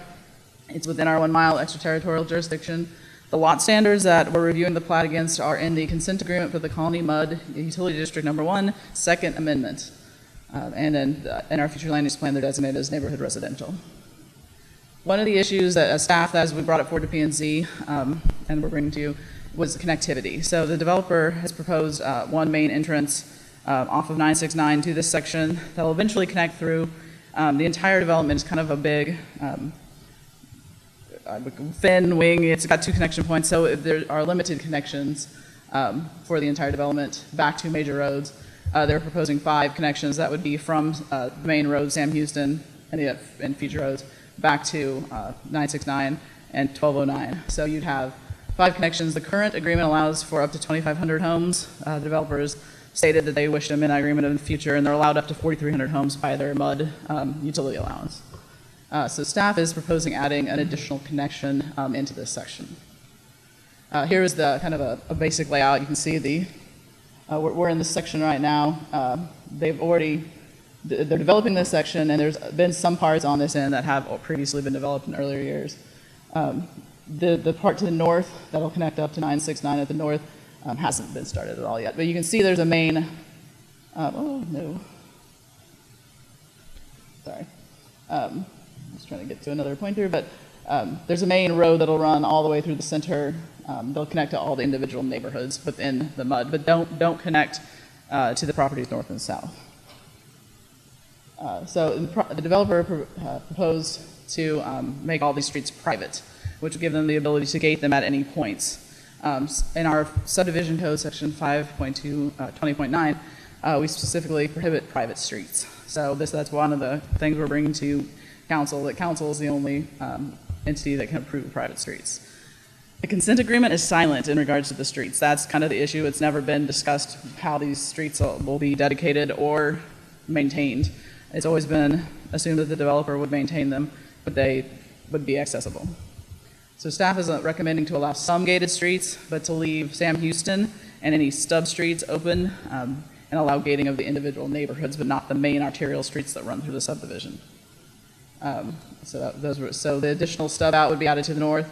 They did already have a stub street that was going to the south, and then to leave Sam Houston, those 2 streets ungated. P&Z at their regular meeting on July 9th recommended approval with the staff recommendations by a vote of 7-0.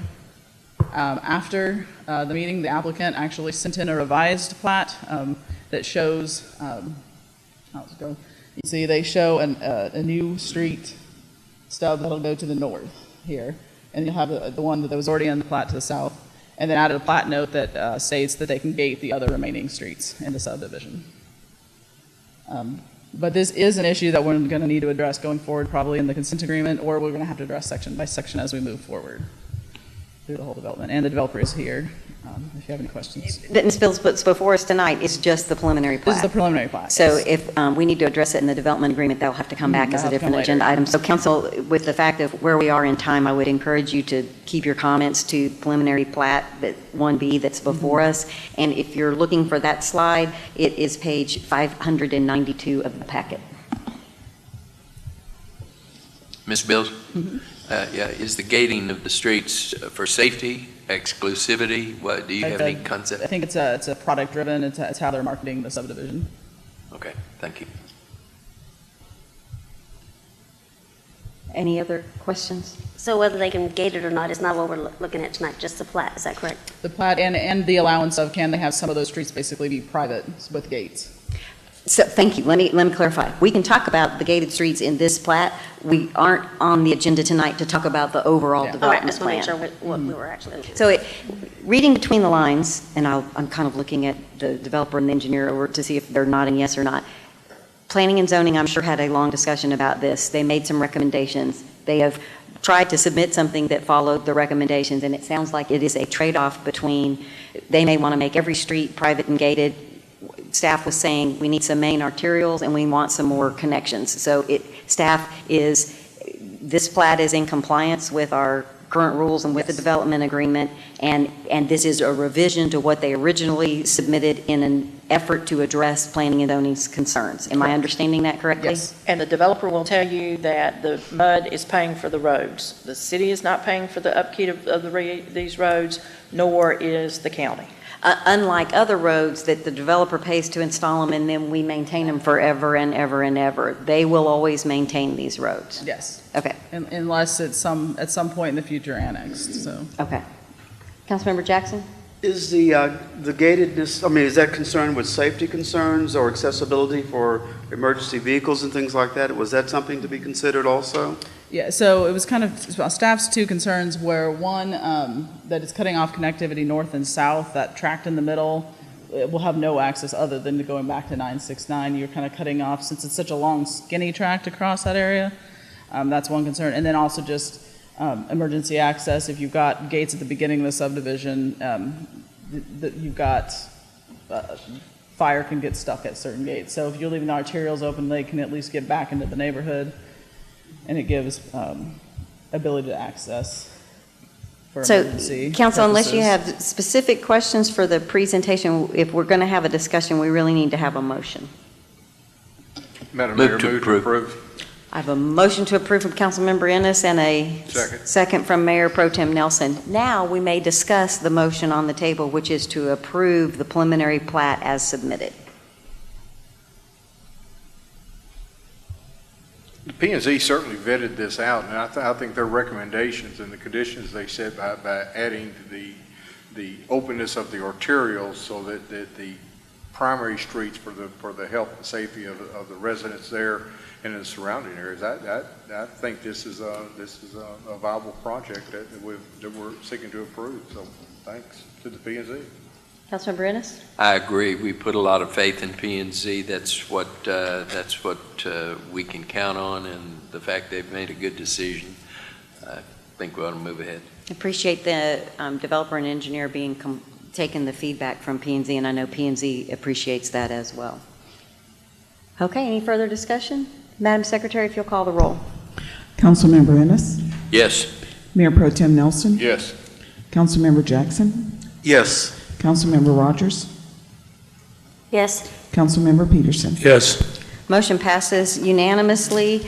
The resolution 2019-63 is approved. It is 8:04 and we are in a 5-minute recess. We will return and do item 6E, the monthly report from Visit Bastrop, and we will follow that with the community support funding item 6D. We are in recess.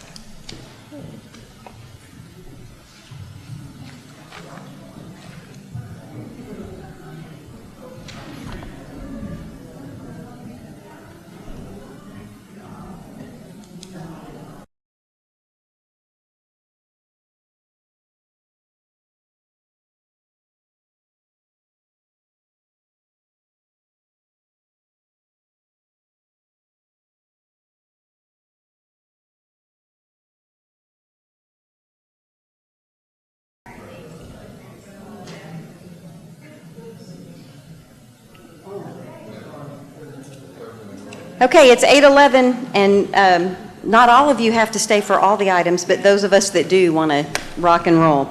So, as promised, we are moving to item 6E, receive monthly report from Visit Bastrop.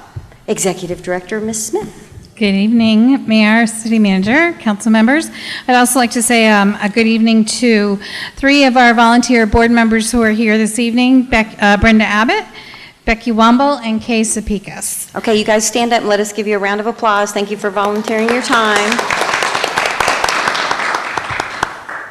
Okay, oops, where's my thing? All right, so we have 2 months to report on. We have reporting for May 1st through the 31st, and then we're reporting for June because we were not present at either of those meetings. So we're going to go through quickly the marketing summary. We overall increased our sessions by 177% year over year. Paid traffic was up again, and this particular month's May, top organic websites were Things to Do and the Bastrop Music Festival, along with the Hyatt. Our top cities that are viewing our website is remaining pretty standard with Austin, Houston, Bastrop, Dallas, and San Antonio. Public relations summary. This is a proactive reach for article generation. These are just pitches that we make, and then we will be reporting on the pickups of these pitches at a later date. So we're pitching Bastrop as a destination. So you can see here, Travel Texas, Thrillist, Cheapism, Travel Awaits, and Reader's Digest. Susan, are y'all responsible for us being designated in 2 specific things? Cheaptravel.com, I believe we're in the top 10 of coolest towns in America. And then I believe we were in a piece of the top 20 places around Austin, and we were very high on that list. Or do we have those things? Yes. Yay. Going into our public relations summary, these are article mentions. Basically, these are the result of media alerts, which we're going to talk about. Media alerts are basically an invitation that we send to the media, and then they accept our offer to come out. So the article mentions, or to take our article, the 29 article mentions are from previous months. These are the secured coverage from the media alerts. So these are alerts where they actually, for the Bastrop Music Festival, they actually came out and did an interview here and picked up our alert. Continuing on with additional media alerts, I'm not going to go through each single one of these. Again, secured coverage from the media alerts. So as you can see, a lot of our alerts are getting picked up. More secured coverage from the media alerts. And the Bastrop Music Festival was a big part of those alerts in the month of May. So while we're talking about the music festival, this is our summary of what happened from 2018 to 2019. So we had 800 paid tickets in 2018, 655 in 2019. I'll explain that. Comp tickets were 400, this year 625. Total wristbands 1,200 to 1,280. And single show wristbands from 400 to 985. So the difference between in the comp tickets is we had 5 venues in 2018, and we had 9 venues in 2019. And each one of the venues receives comp tickets for their band, for the staff, for the suppliers, or anything like that. So more venues made more comp tickets. And Visit Bastrop had a substantial amount of comp tickets as well to give out to people that we wanted to entertain and to see our city. Total wristband sales, you'll see that it didn't go up that much, but what we did was we shifted our advertising sales from, our advertising focus from total wristbands to also to the option of single show wristbands. So you'll see the difference of single show wristbands going up, and that was based on the feedback from the public. It's just basically a shift in our advertising. We made an investment of $75,000 in marketing dollars for this event. Our economic impact return on this event was $216,000. So we made quite a good return on our investment for the $75,000 in marketing. So that $216,000, for people that don't know what I mean, is it's our economic impact to the area. That's what the businesses felt in an increase in the economy during the time of the music festival. Any questions on that before I move along? Okay. Here is, again, some secured coverage where we, outside of the music festival, we told the news, we suggested that the news come on and invite Mr. Mitchell to come in, and he did, so he was able to talk about the Hero Water Challenge and introduce Bastrop as a tourist destination. These are event submissions. So we submit our events statewide calendars to encourage people to come visit. And there's more. And then one of the kind of fun things that we did is we have 4, Amanda Waltman is the first of 4 social influencers that we've invited to come to Bastrop to write about Bastrop. One of the best ways to get your marketing out there is user-generated content. And so Amanda did a fabulous job. She had a wonderful time while she was here. The Instagram, Twitter, Facebook, and Pinterest, those are the numbers of followers that she has. She's a well-followed Instagrammer, social media. She was at Hyatt Regency, the Dinosaur Park, downtown Bastrop, Bastrop State Park. She dined at Maxine's, Neighbors, Roadhouse, and had some fun at Sugar Shack. So we received a lot of good press and good media coverage from Amanda. And she's one of 4 that we have contracted. And this is what she posted while she was here. Okay, our Google search key insights. Google Visit Bastrop website continues to be the #1 website in Bastrop that gets, if you type in anything Bastrop, we come in. Our phones are ringing off the hook for dry cleaners, for hotels, for anything, for the state parks, anything that you can imagine, because they see Bastrop and they call us. That's a good thing, because then we're also being able to keep track of the number of leads that we are sending off to our partners. So we had, in this particular month, we had 2,447 conversions. So what that means is that 48,000 people came to our website, saw our link on Google, 7,100 clicked on it, and then 2,447 people went off to our partners. So it's a great way to show that how we are sending business to our partners. Our lodging report, as you know, is always 2 months behind. This is for April. It's actually not a bad, there's really nothing to be alarmed at. The occupancy percentage change from April is down 3.9, but in the overall, we're at a 0.3, so in the positive. So there's really nothing to be concerned here. Hyatt continues to lead the way. Our sales for month of May, we had 4 leads that generated $382,000 in economic impact that we shared with our member partners, and we closed $90,000 in business with definites, and 1 lead assist that went out to the Hyatt. The economic impact on that, this is a very large group, was $634,000. So that's May. Now I will quickly, if you don't have any questions, I'll move into June. Okay, June, similar stats. I mean, our stats are continuing to go up every single month. I think you'll see, you would see a bigger impact if we did this quarterly, and because then you would see the numbers change a little bit more. So we, again, 167% year over year, top organic website pages. We really pushed the Patriotic Festival during the month of June, so you'll see a lot of media surrounding that. Oops. Secured coverage, again, these are pitches that we pitch, pitching Bastrop as a destination. We had, oh, I think I went one too early, sorry. Where am I here? You're going. I'm going the wrong way? Yeah. Oh, boy. Oh, here we go. Sorry. Okay, so media alerts. Okay, here we go. Article mentions 24 again. Proactive outreach for the article generation was to Travel Awaits, Best Places for Zip Lining, Forbes.com. Media alerts, Building Bastrop, summer pop-up event. You will also note that the mayor had an interview with KXAN, who covered her interview talking about Building Bastrop. And again, the Patriotic Festival. Continued secured coverage. Patriotic Festival was through the Glen Rose, 365 Things in Austin, Good Day Austin. Event submissions, those are the calendar submissions, again, statewide. Bastrop Patriotic Festival, those are some other submissions other than our typical calendars that we send out our alerts to. Again, more event submissions on Scream Hollow Wicked Summer Party. And then another social influencer that has come into town is Kelly Tomlinson, and she has about 94,000 followers, 57,000 Instagram followers. She also enjoyed her stay here. We will have the results of her visit in, we have her social media and blog coverage expected in July. Google search, again, it's to build awareness of Visit Bastrop, drive qualified traffic to our website.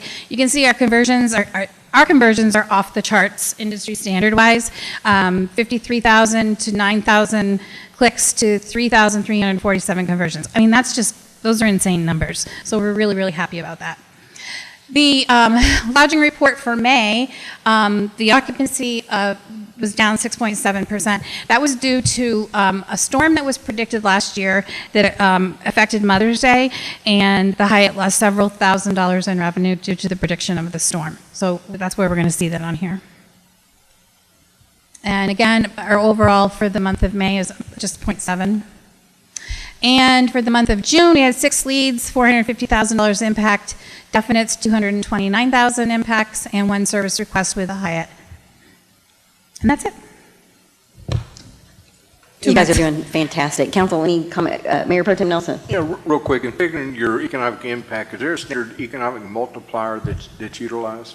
Yes, we have an economic impact calculator that we use. It's called Destinations International. It's an industry and international calculator that you plug in all the information from the event, and it creates the calculation for you. It's used throughout the industry. You guys don't do it in the corner in the dark? On a napkin sometimes. There you go. Councilmember Rogers? I just want to say I think you're doing a great job. Thank you. And you looked great in the Corvette. The 3 of you did. Next month, we will report on the Corvette invasion. Those numbers aren't in yet. Fantastic. Well, you and your staff, and compliments to the board for setting the strategy and working on the contracts, and really appreciate all the hard work and efforts that you guys are doing. I think it's made a big difference. Thank you for your support. All righty. You are free to move about the cabin. Thank you, board, for coming out. Okay, we are now going to go, as promised, to the community support funding item, which is item 6D, presentation from organizations applying for fiscal year 2020 community support funding. Council, for those of you that brought your budget, it is on page 102. You can see what they asked for and what they got last year. And we made an effort we revised the application, and we're trying to simplify it. And sometimes good deeds don't go unpunished. In the packet, Ms. Waldron had the cover letter that had like, yes, they submitted their nonprofit, yes, they said. And my expectation was that we were going to get the Tracy has it, and here's their application, and that would be the only thing in the packet. So that would have made us have about 400 less pages in our packet, and I apologize. I do think, sorry, organizations, you need to turn that information into our financial. Council, I would like us to give the city manager some feedback. That stuff didn't automatically scan itself. I would think if you guys want it, it should be scanned and put in a different folder so it doesn't bulk down the packet. It's making it hard because there is only a bookmark for the start of the applications, and then it's over 400 pages before you can find your spot again. So absolutely appreciate the information, but from a packet standpoint, I thought we were kind of trying to simplify some things. So y'all can do what you want with that information. With that, thank you guys for turning in all of your information. And council, if you will go to page, let's see, I'm on 60. If you go to page. They are bookmarked. If you'll hit application, they'll list up and you can go to each one in alphabetical order. Yeah, but there's nothing in between them. It's one long 400 pages. That's the problem. So the applications start on page 112, but if you look on page 110, you will see the list of the applications. And just to mess with you, we're going to go in the reverse order. So the first people up are literacy volunteers of Bastrop. There are 12 of you. Please stick to your 3 minutes. I promise we may not have read all 400 pages. I did not memorize your tax returns, but we have reviewed your application. So hit the highlights. Council is generally very much interested, if you got money last year, what you did with that money last year, and how you're planning on spending the money that you're asking for this year. Do we have anyone here from the Literacy Volunteers of Bastrop? All right. In the streets, hands up high. All right. Feed the need. I know Jason's here. Here you go. So you don't have to dig for me in there. I'll just tell you what it says real quick. First of all, I don't envy your job because there's a lot of nonprofits in this town that are doing a whole lot of good. The one thing I will say with Connie and previous administrations is the way you guys are drawing the nonprofits to actually work together instead of independently from themselves. And the good it is doing is incredible, and we're starting to see that even in our own numbers as individual nonprofits. For us, just financially, you guys have funded us multiple years. You usually anywhere from $4,000 to $6,000 is what we've gotten in the past. This year, we're asking for 20% of our actual Bastrop operating budget. And for those of you that don't know, Feed the Need basically sets up in Bastrop 2 different nights a week in 2 different places. Same time, same place. It's a community event where we basically use a hamburger as a tool to reach people for the community. And so what we do in that is it's inviting to everyone. We obviously reach homeless and low-income people, and those are the people that we walk with. We teach them how to budget, so it's not just giving them a free meal, it's actually teaching them how to get off the street and to better their lives. And with the help of the nonprofits behind me, we're able to actually get help in the other areas that they need it and come together and help them get off the street. And so the hard part is training and development of volunteers to be able to walk with these people and have the patience to understand, okay, is it mental health? Is it bad decisions? What is it? Doesn't matter. They're in this situation. We're going to be gracious. We're going to walk with them, and we're going to do that. And so what we're asking for is essentially 20% of our operating budget for Bastrop. I'm very confident, as we've done in the past, that we'll get the other 80%. Our income is largely based on individual donors, and we've continued to develop that base, and it is continually growing. Obviously, we're in other cities other than Bastrop, but for Bastrop itself, this is our home, and we love it, and so we want to make Bastrop a better place. And so we thank you guys for what you do in helping make it a better place.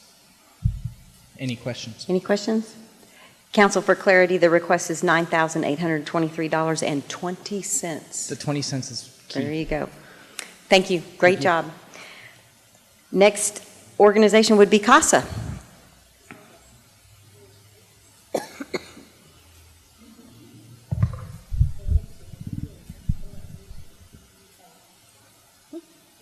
She thought I had skipped somebody. But Okay. That's okay. Well, good evening. I'm evening. Christy Glasper. I'm the Executive Director for CASA of Bastrop, Fayette, and Lee State Counties. your name, please. Christy Glasper. And I'm the Executive Director, have been in the position a little over 6 years. Our organization is appointed as the attorney ad litem as a guardian ad litem for children who enter the foster care system and are taken by CPS from their parents. I will tell you that included in your packet, I looked over the last 3 years to kind of give you an idea of where we are with the number of children that we have served. We are actually serving a little bit more. I compared last year at this time versus where we are now, and we are actually serving a few more children than we have in the past. I looked since I've submitted this report on the 24th, and we have increased our children to 15, or 16. 15 of those children are from Bastrop County, and specifically 8 are from the city of Bastrop. And so those numbers are going to continue to increase. Our role is that we recruit community members to become CASA volunteers. We train them in a 30-hour training. This is a very intense training.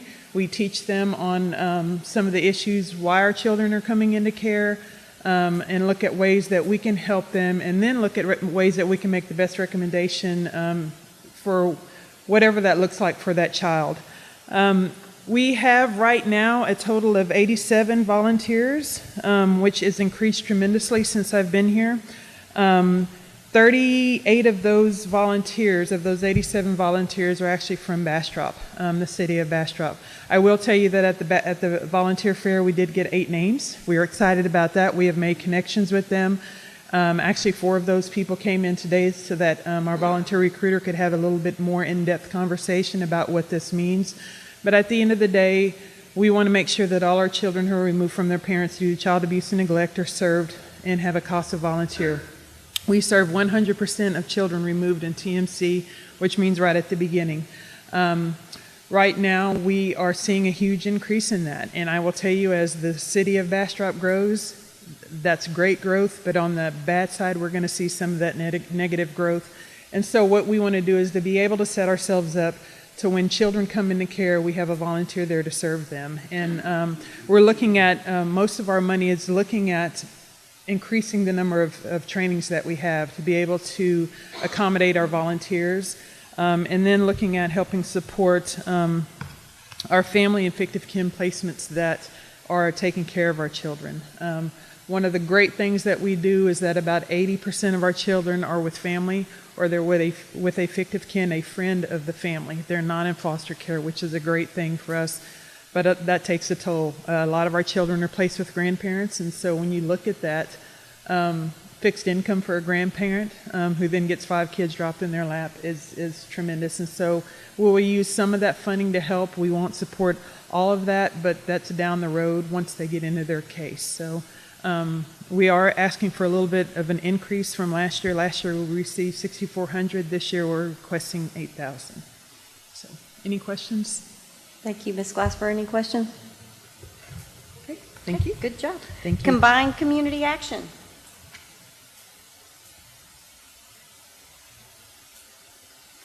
Ms. Myers, if you'll please state your name. Good evening, Mayor and council members. My name is Darlene Myers. I'm the CFO. Sorry, I'm short. I'm the CFO for Combined Community Action, and here tonight asking for funds for our senior nutrition program. It's like the Meals on Wheels program. Last year, we served approximately just over 10,000 meals here in the city of Bastrop. So approximately 65% of our funding comes from federal funds, but then we have to raise the other 35% to meet the needs of what's needed. I'd like to share a couple other little items with you that other things that we provide. We weatherized 7 homes here in the city of Bastrop in 2018. Oh, by the way, I brought my packet. I feel for you. I see how thick these things are. Then we have case management for children at risk. We have a social worker. They assisted 78 individuals here in the city of Bastrop last year. We have utility assistance, which we actually paid $41,210 to Bastrop Power and Light, which assisted 53 families here. Okay. We also have the Emergency Solutions Grant, and we coordinate with Advocacy Outreach, as well as the Family Crisis Center. And we help with rehousing and homeless prevention on that. If someone's out there and they give us a call and they're in our area, then we get them. But, you know, we've been assisting those people here.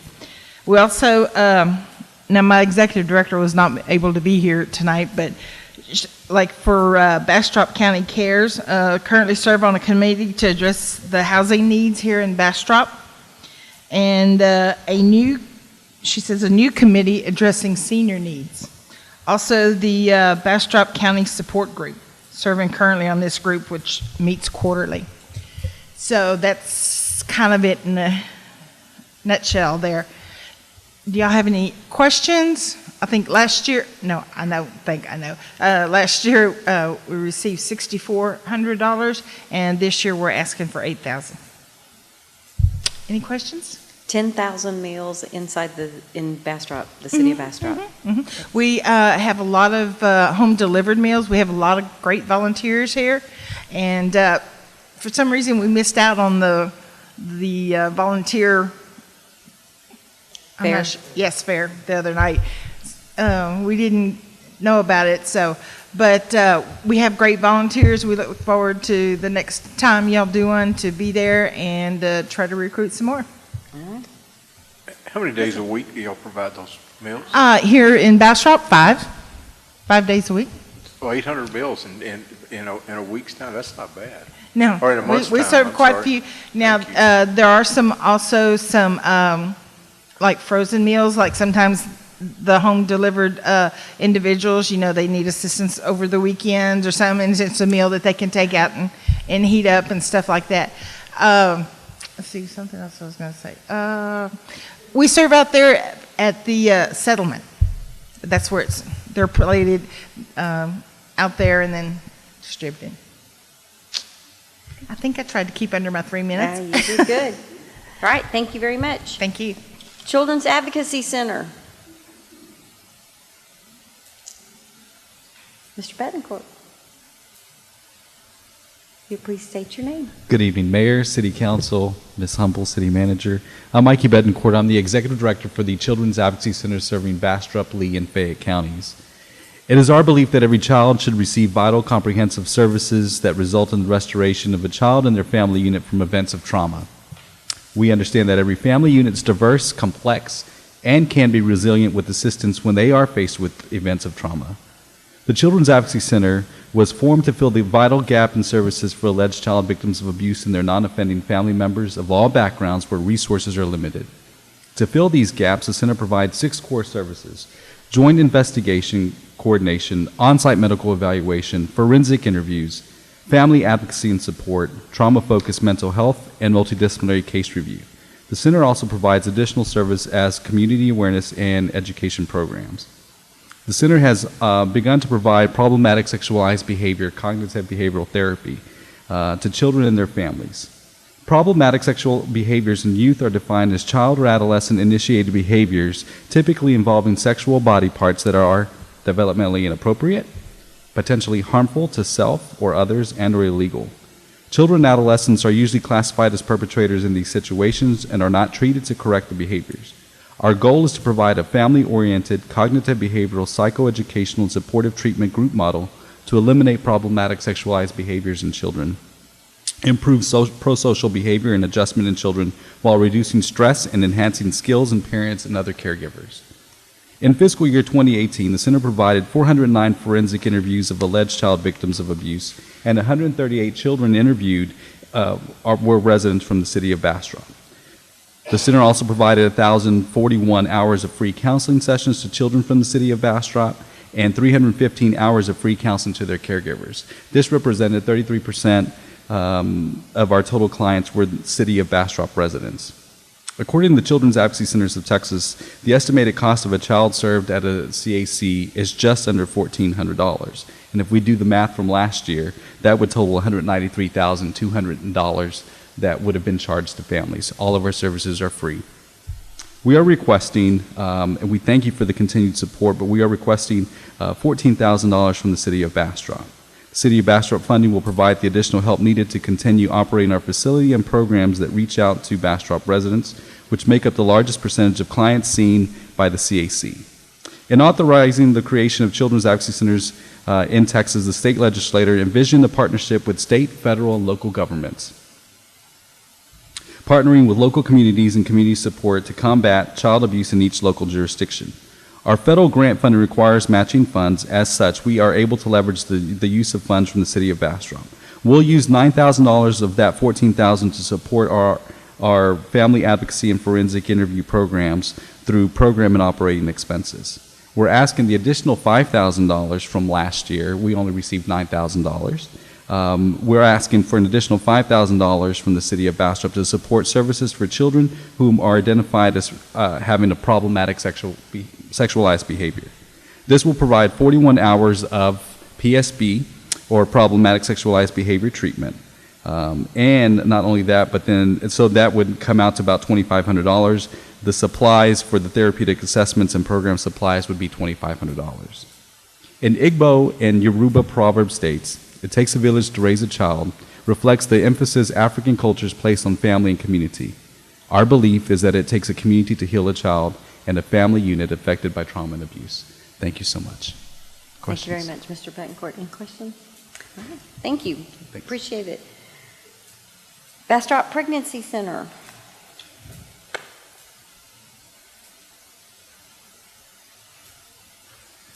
Good evening. It's good to see you guys. Thank you for the opportunity to come and explain a little bit about what we're doing. We're very encouraged on what's taking place inside the Bastrop Pregnancy Resource Center. My name is Max Bricka. I'm one of the board members there, and I got a whole row of other board members and cohorts back here. It's going to be another exciting year for us, and we're anxious and hopeful to partner again with the City of Bastrop for the 2020 fiscal year. Last week, we just moved into our brand new location over by Faith Baptist. They've offered their building for us to be able to use, 2007 Main Street. And the new building is about 3 times the size of what our previous facility was. It also has the addition of a new large classroom, which is going to allow us to be able to host a lot more classes to be able to educate and teach. And we'll be able to be more centrally located for the residents instead of being up more by Tahitian Village. So let me tell you a few of the exciting things and positive changes that are happening inside the center. First of all, we've got big vision. We are working in Smithville with some property that we have to hopefully open a maternity home there. We're working on funding for that, and also we already have the land, and we're looking at what we might be able to move in on that particular property to be able to offer that to moms needing help with their families. We have an awesome network and staff. We have excellent programming. We have new leadership, including a new board of directors. We've got plenty of space to counsel and educate future mothers and families, and our hearts are in the right place to be able to help the families here in Bastrop that are looking for our assistance. Our only limitation in reaching families within the city of Bastrop is now funding, which is why we're here. This year we're requesting more than we've asked for. Actually, it's less than we've had in previous years or asked for in previous years, but we are asking for more funding this particular year. So we're asking for $17,540. I think it's important to point out that we have a use for every one of these particular dollars. This is not a wish list. This is our true need. And you've got our budget in front of you, what that is. These funds will allow us to be able to expand our services to better educate both our city and our community on a variety of topics, including abstinence, the risk of sex, sexually transmitted diseases, prenatal support, childbirth, breastfeeding, infant and toddler child safety programs, and a selection of other life skills that we teach inside the center. Additional portions of the budget of our grant also include audio-visual equipment for the teaching of the classroom that we want to be able to set up, which will allow us to be able to present and present remotely when needed, because we go out into the community and do things there as well. It also supplements the constant demand for our supply of diapers, baby formula, clothing, baby cribs, and the other items that we provide to our clients in need. We do all of these services free of charge. And finally, we're seeking partial funding for our liability insurance, which will protect us in the classes that we're presenting in the planned programming for the coming year. It may also be of interest that we've recently enhanced our client application. One of the things that we've had trouble collecting is how this affects directly in the city of Bastrop. So we've changed our application to be able to determine who is actually living within the city, not just in the 78602 zip code, to be able to help us be able to provide that data back. And we've also changed our accounting and record system on how we are stewarding the money that is being provided for us to be able to provide more budget data back on exactly how we spent every dollar that came in. All of those things I think are going to really be able to help us partner with the city, and we're excited to be here local, close by, and jumping in full force in our new center. So we thank you very much for your consideration and look forward to working with you. Thank you very much. At the fair, I know several of us picked up the baby bottles, and Yes. I dropped off my full baby bottle today, I just so heard I got a little sneak preview of your new location. So congratulations on the new Awesome. location. Thank you very much. Thank you. All right. Thank you very much. The application is Bastrop County Women's Shelter, but it's always Family Crisis Center to me. So. Good evening, Mayor, City Council members, City Manager. I'm Sherry Murphy, Executive Director of the Family Crisis Center, and thank you on behalf of the clients we serve for your years of many forms of support over the years to aid our efforts in addressing the issues of domestic and sexual violence in this community. I think y'all are well aware of what the Family Crisis Center does, and the application does an incredible job of outlining the range of services we provide, as well as statistics provided you. So I thought this evening I would share with you a couple of little stories that I think would help shed some impact on how your money makes a difference. It's late one evening, and the center receives a hotline call from Sally. Of course, Sally's not her real name, to protect her safety and confidentiality. Sally was in fear for her life. Like the many times before, she hoped that her husband's anger would not become physical. She hoped that the last time when he said it wasn't going to happen again, and he promised that it wouldn't, that would be true. She questioned, was she in some way to blame for the teeth he had knocked out in some of those previous episodes? What had she done this time to deserve the broken ribs now laying on the floor? As she laid helpless there, she realized she couldn't endure this anymore. And it wasn't just herself that she had to think about. Her oldest son had witnessed this last incident. How was this affecting him and the other two children in the house? After a stay in our emergency shelter, assistance obtaining a protective order, transitional housing assistance, counseling for her and her children, and other support services, Sally and her children are now safe. She has a job, she has a place to live, and hopes of a future free of this violence and abuse for herself and her children. Then there's the story of May. One afternoon, local law enforcement contacts the center. They're in the process of transporting an elderly woman to the hospital. She's 83 years old. May has been attacked and brutally sexually assaulted in her own home. Our crisis advocate and our SANE nurse meet May at the hospital. A SANE nurse who we have on staff is a certified nurse who is certified to conduct a forensic medical sexual assault exam. The exam is conducted The Crisis Advocate provides counseling and support to May and her family members while they're at the hospital, also throughout the investigative process, the criminal justice process, and beyond the case going to trial. May's offender was sentenced to life in prison. We see May occasionally. She drops by the office to show her gratitude, and every year we get a Christmas card from her. Situations like these are the daily reality of the work of the Family Crisis Center.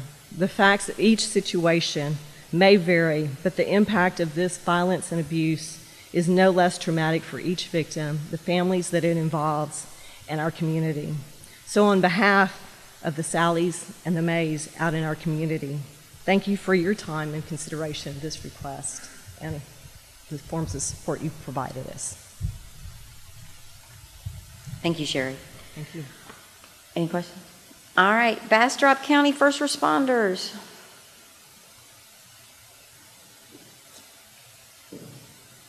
State your name, because I'm going to call you Scooter.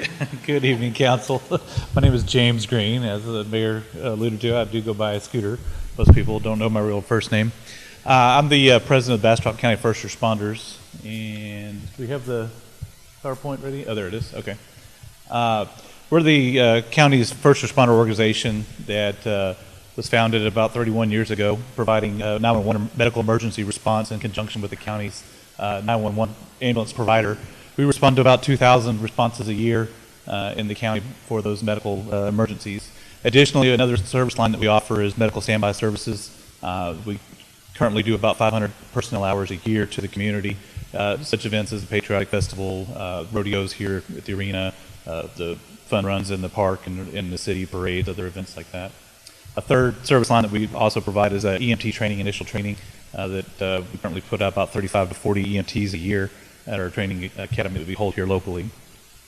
Last year, as part of a grant, we received a ATV that we're outfitting to be mounted with a stretcher where we could safely transport patients in other terrain that an ambulance can't access. Additionally, at these public safety events around town where maneuvering an ambulance in some of these events is quite difficult.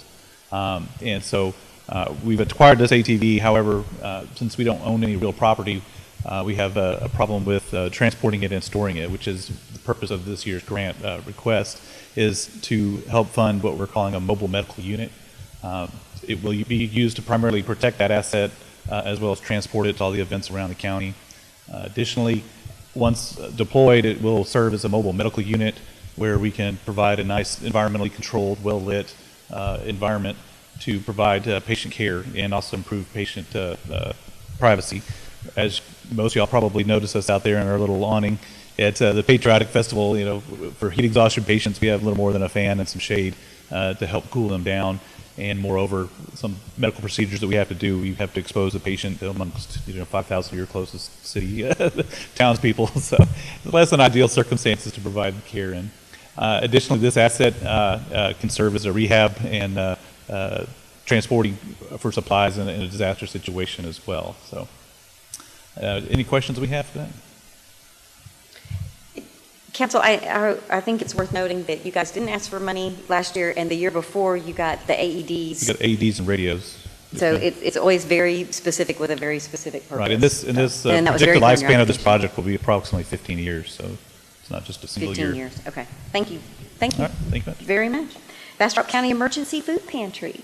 Mayor and Council, I do want to note that the Bastrop Food Pantry got $33,658 last year. They are only asking for $16,158 this year. The difference is the Nibbles project, and I indicated to Tricia that did not need to be included in this because that was something that the city sponsored. That's part of our volunteer program, and we'll continue to fund it, but I did want to explain the difference in the approved funding and the request. She didn't let me slip any more money in there. No, no double dipping. Would you please, Sure. since she brought it up, would you remind everyone what Nibbles stands for? Sure. Nibbles is our backpack program. We service 3 campuses. Nibbles stands for Nutrition and Backpacks Before Littles Exit School. So it's our weekend feeding program.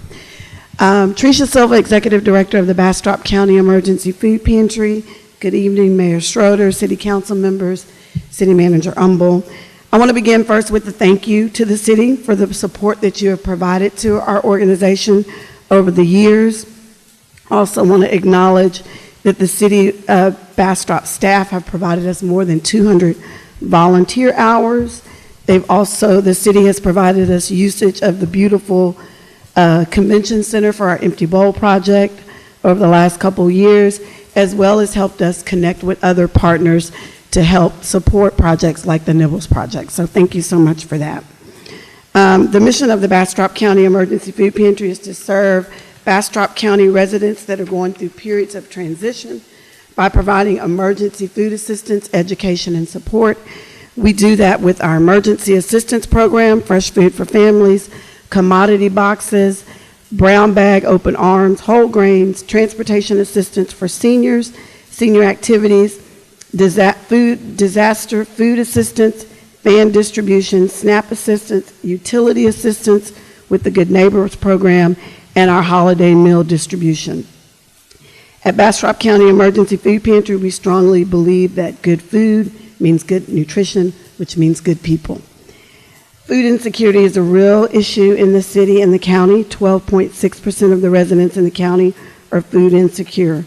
Currently, we have served over 900 unduplicated city of Bastrop households so far, and I too want to share a story with you. This story features an older member of our brown bag program. She lived in the very heart of the city of Bastrop. She passed away at age 99 just a couple of months ago, a couple of months from her 100th birthday. This client was originally a member of our brown bag program since November 8th of 1989. She consistently participated in brown bag, whole grain, senior activity, as well as our Fresh Food for Families distribution until March when her health declined. The Bastrop Pantry existing database records for this client go back as far as March of 2009. Since that time until March, this brown bag client has received services more than 439 times, 2,985 pounds of food. The numbers do not account for the older visits from November of 1989 through February of 2009. We believe that the brown bag program services contributed to the nutritional and social wealth and well-being of this client. This is just one example of how impactful our services are in our partnership with the funds that we receive from the city. Bastrop County Emergency Food Pantry is very grateful for our partnership with the city. The city's support that you have provided throughout the years, again, is critical and very crucial to our doors being open and our shelves being stocked. We thank you for the consideration of our proposal for the 2020 fiscal year funding. And I'll answer any questions. Thank you very much. Great statistics, appreciate it. Bastrop County Child Welfare. Good evening. Hi. Mayor, City Council, I'm Randy Fritz. I'm on the Child Welfare Board. I'm one of 7 people. Some of you who have very, very long memories might remember I used to be in local government myself, so I understand the kind of decisions you have to make. Last year we made a request and it was not funded, and I believe it was mainly because we were not able to provide the kind of data that you want relative to within the city. Just as a reminder of what we do, the Bastrop County Welfare Board is a governmental entity. It's not a 501c3. It's actually authorized under Texas statute, and every county can create one if they want. It goes to the Commissioner's Court. That's who appoints the members. The chairman of the Welfare Board in Bastrop County is Willie Pena, former commissioner, and I've kind of taken it upon myself this year to sort of rally the cities in the county to try to see if we can get funding. So in addition to the city of Bastrop, we've also made requests to the city of Smithville and Elgin as well. We're asking for $2,000, and while I would like to be able to tell you how many, well, let me just back up a step. Last year, there were 62 foster kids that received funding through the services that we provide, and that's mainly startup money. So when a child is removed from an abusive situation and they're placed with relatives, most of the money that we allocate is for kids who are going to what's called kinship care, which means they're not put into a foster home, they're put into a home with a relative of some sort, a grandparent, an aunt, or an uncle, and those families take these children in and care for them, and they don't get the same kind of financial support that the foster kids do through DFPS. So lots of times these kids get removed, they don't have time to pack anything up, it's not exactly a pleasant parting of the ways, and so the Child Welfare Board provides funds to help get that kid going, clothing, bedding, that sort of thing. 62 kids last year, $12,404 for these kinds of services. Now, I'd like to be able to tell you how many kids were either placed or removed in the city of Bastrop. Unfortunately, DFPS at this time is not able to do that. They can tell us how many kids were removed and placed in the zip code 78602. And just to kind of give you an idea of what that looks like, last year there were 79 removals in that zip code, and 16 removals in that zip code, and there were 23 placements. Altogether, if you look over the last couple of years, 25% roughly of the placements and removals have occurred within that zip code. We are asking for $2,000, which would be about 13% of the overall budget. So we're making the assumption that about half of the kids in that zip code are either in the city limits or very close to the city limits. And certainly, one can make a pretty good argument that the kinds of services that we're providing help the city of Bastrop, even for kids who are not removed or placed, because they're creating a safer environment for these children who attend the schools, and that's the Bastrop School District, and that's just a better situation overall for the community. We are hoping to get $2,000, as I said, and if we're given that funding this year, I can tell you that we're going to try to sit down, have a meeting between your city financial staff, city manager if she wants to be involved, and people from DFPS to try to figure out if and how we can give you the kind of data that you want to track these dollars directly to in-town placements and removals. I don't really know very much about the DFPS computer system, but from what I can see, it's not exactly up to date. It takes an act of Congress to run a query. So we're going to try to do better than we've done so far, but at least we've been able to do it by zip code. And if you provide us some funding, we're going to try to get that meeting together and see what's possible, because we know that that's a concern of yours. I think this is a really good board. That's why I'm on it. I got appointed initially because I made a contribution, and it's kind of, oh, you must care about this, and I do. So we're trying to expand our base of funding because it's a lot harder to raise funds from private sources than it used to be. I can't tell you what Smithville and Elgin are going to do. I can tell you that the request that we made of Smithville is in their proposed city budget. Council can do whatever they want with it, of course, but it's in the proposed city budget. The mayor of Elgin told us that he's supporting us. Whether that will result in funding, can't say. But at least we made efforts to all three. And we appreciate the time that you spent with us in April, and glad to be here, and hope you look favorably on our request. Thank you very much. I appreciate the emails that you and I have exchanged. One clarification, while it's helpful to know if the kids are inside the city limits, and that's because of the source of the funding, the other issue, which I think may be much, much easier for you to address, is to make sure that there's a paper trail for how the money was spent, instead of cash handed to somebody and trusting them. So when I see a little kid that's hurting, I don't really care where their address is. So Right. But we do need to make sure that the money's been, that we have a way of tracking how the money would be spent. So just something to consider. Okay. Okay. All right. Thank you very much. Appreciate you presenting. Okay. All right. Last but not least, Austin Habitat for Humanity. Is there anybody here from them? All right. We are done with community support. Council, if you'll hang in, we are so close to executive session, because I know that Ms. Waldron's going to be able to go quickly, as well as Mr. Jones, because the information is in our packet. We are on staff and board reports. We're going to now follow the agenda. We're on item 6A, receive presentation on the quarterly investment report for the period ending June 30th, 2019. Ms. Waldron. Yes, good evening. Let me get to my report here. It's page 74 in your packet. Move me over there. There you go. Yes, I will be Short and concise.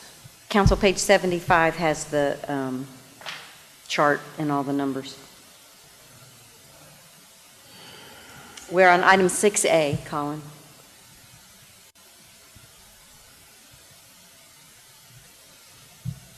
All right. So a summary of the investment report. Of course, the report in the packet has a lot more detail, but I did want to report that from March 31st quarter ending to June 30th, our portfolio has increased by about $1.7 million. I was also looking at the interest rates that we were getting. It kind of peaked in December of 2018, has been slowly falling since then, so you'll see that in the yield percentages on the CDs that we've been getting. So, but still for this quarter, we were able to bring in about $200,000 in interest income, and so that's substantially over what we've seen in the last couple of years. So we're enjoying that income. This is just a breakdown of where we've got our investments. We do follow the investment policy and want to make sure that our investments are safe, and but they're giving us as much yield as they possibly can. So we do use CDs, securities, and pools for the most part. If you don't have any questions for me, I will. Seeing none, excellent job. Moving on to item 6B, receive presentation on the unaudited monthly financial report for the period ending June 30th, 2019. All right, so the report will indicate where we've got some warnings or negatives. And going forward, the economic indicators are not much different this month. We are 75% into our budget at this point, and the revenue is about 71% of the budget as of June. On the revenue side, there are some funds that are showing warnings and negatives. Most of those I will hit in detail on the pages. On the expense side, it's just the Hunters Crossing PID that's running in the warning. General fund as a whole is about 5% actual to forecast, positive actual to forecast. On the sales tax, we're about 3.5% over our forecast at this point. Property tax, the forecast is the budget, so we're 0.7, almost 1% over our budget at this. Water wastewater fund is almost exactly break even right now, 0.25% to the positive. Our revenue is showing a bit of a warning, actual to forecast. But it's important to note that in June, it was still raining. It's quit Yes. raining. We're now in a triple-digit stretch, and people will start watering their yards, and I anticipate Yes. the warning will go away. Yes, the weather has definitely played a factor in that. On the electric fund overall, it's about 4.5% actual to forecast on the positive side. Their revenue is also in warning, and I think we kind of have the same scenario. We've been mild up to this point. I think that we will probably see the next 3 months meet up a little bit closer to our forecast. The hot fund overall, 10% to the positive, actual to forecast. On the occupancy tax revenue, we're 6.6 ahead, actual to forecast. I always indicate kind of where we are year to date, so we're a little bit under year over year. And then we have our legal summary. Do you have any questions for me on this? Ms. Waldron, once again, the work and time that you put into making the comments on the slides and having the consistent slides and having the charts, it makes it so much easier to follow what's happening month to month, and I think it's helpful for the public as well. It's important that the public know that this is in the packet and anybody can see it. Councilmember Ennis? This is probably shows my ignorance, but budget summary of all funds. Why doesn't the contingency fund show up on that? It's not a fund. It's part of the We call general. it a fund, don't we? It's the contingency is a line item in the the general fund. Okay. Any other questions for Ms. Waldron? All right. Thank you very much, Ms. Waldron. Appreciate it. We're moving on to item 6C, receive monthly development update. Mr. Jones, you're on deck. Thank you, Mayor. This is our monthly development update. Again, our mission and purpose for those viewing at home or viewing the packet online. I don't know if y'all heard, but we had a grand opening in town. I'll just skip to this because previous presentations tell me to do so. Home Goods opened this weekend. They had their grand opening on Sunday. I think it was well. And we'll see a spike in sales tax. I contributed. I did my part. Yeah, so we did have a grand opening. Home Goods is open, so please go and shop and check that out. Our activity matrix for the month, we had 187 counter visits, 72 permits issued, and 23 pre-application meetings, and then you can see our numbers there fiscal year to date. New certificate of occupancies, we have the Massage Place on Highway 71, Soteria Skin on Chestnut Street, First Assembly of God, that was the nonprofit that you heard about or heard from earlier, so they are located there at that property. And then I don't know if you heard, but Home Goods actually opened. Commercial projects, Stem & Stone, again, they're still rocking along. They're doing some interior things at this point. Most of their exterior work is complete.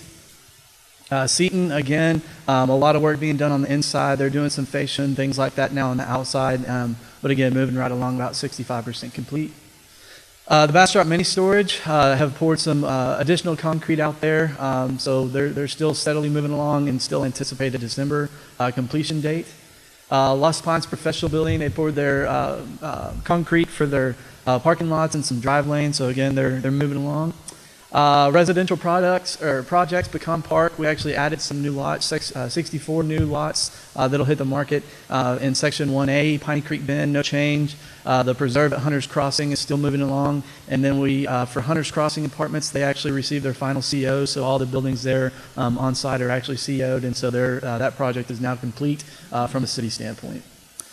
Training, myself and Ms. Bills went to the Congress of New Urbanism conference there in Louisville, Kentucky, along with our mayor and city manager. Got to listen to them speak. It was excellent. Heard a lot of good things from a lot of good people with a lot of fresh ideas, so it was definitely time well spent. Events, we actually participated in filming with Chick Garner, the Day Tripper, for a little promotional video for the Great Places in Texas Award. So we have the first draft of that video, and so we hope that we'll have that out shortly. We participated in the open house there at the Opera House, and then participated in our new council orientation, so we enjoyed that time. And I don't know if y'all know, but Home Goods is open. And that's all I have for tonight. Excellent job, Mr. Jones, as always. We are moving on Mayor? to... Oh, I'm sorry, Councilman Brenes. I think Ms. Councilor Rogers?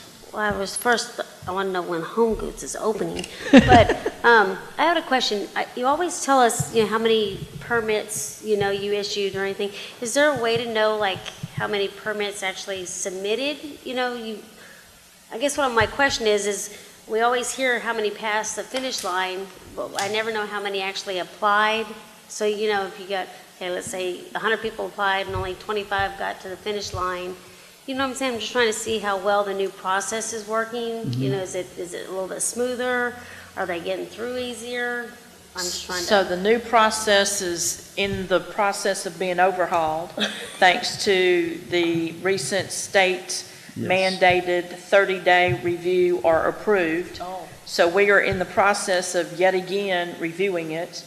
We will be bringing it to council on the 13th of August because for the first reading. So we'll actually present it to you and ask you to adopt it the first time on August 13th. And our process will very much track all of that because we will know from the minute they hit the door where they are in the process to the minute that they exit. So while we can't tell you that today, give us less than 2 weeks and we'll be able to tell you that. We have been meeting day long for about 3 weeks to figure out what this means and how to manage this. Wow, that was a fast return on a question. Thank you. You bet. Okay. Thank you, Councilmember Rogers. Councilmember Ennis? Councilmember Rogers beat me to it. I had the same question to ask for that information. Sure. My apologies to council. I'm cognizant of trying to keep us going. We are moving on to item number 7, citizens' comments. We have one person signed up to speak, Miss Bonnie Coffey. Ms. Coffey, if you'll please state your name and address. I can still walk. I've been sitting too long. Bonnie Coffey, 710 Jefferson Street. As someone who's worked for probably over 12 years in a city-county agency that had citizen boards, I'm aware of the importance of inclusion and respect of citizens. which includes those who choose to become elected city council members, as well as those folks who are just interested in knowing how the city works.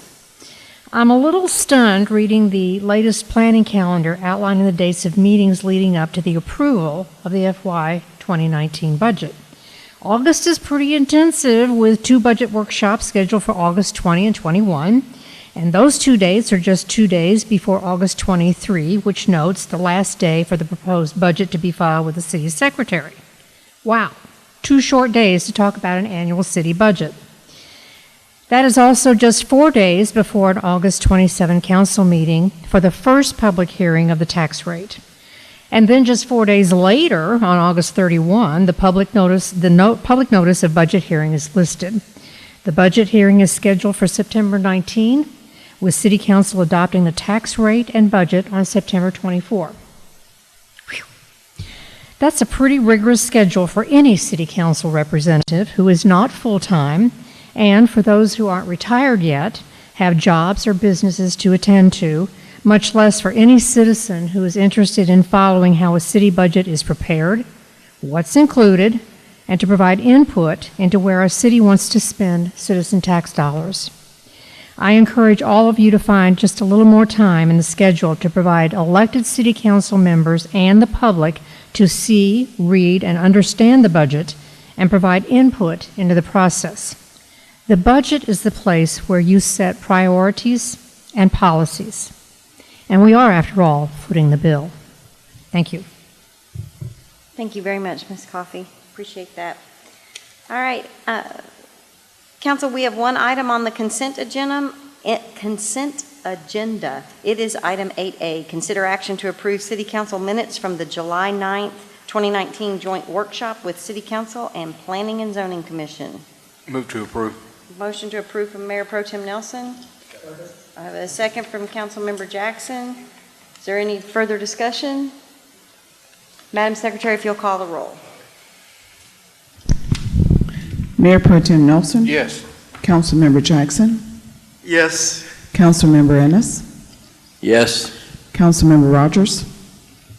Yes. Councilmember Peterson? Yes.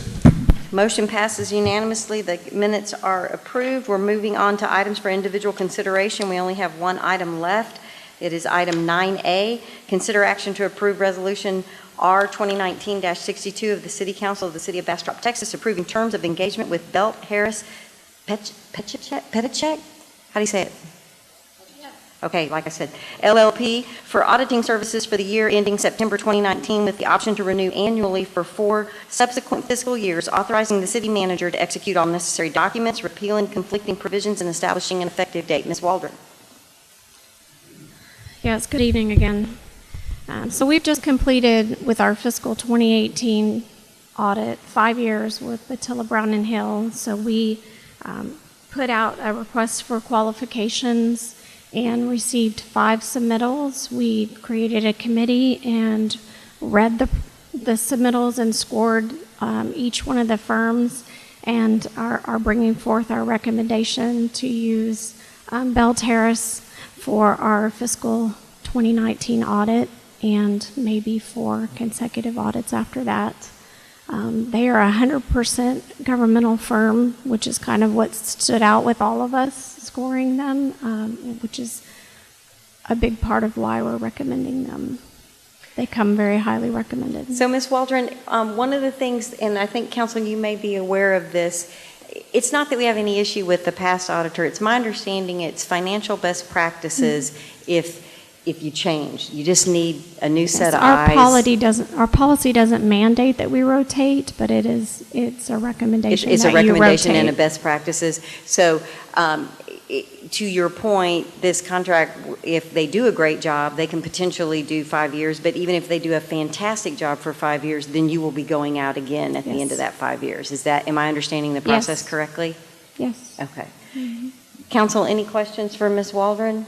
But conversely, if they don't do a good job, we don't have to exercise the option to renew. That's right. You get an engagement letter at the beginning of every year. So, yes.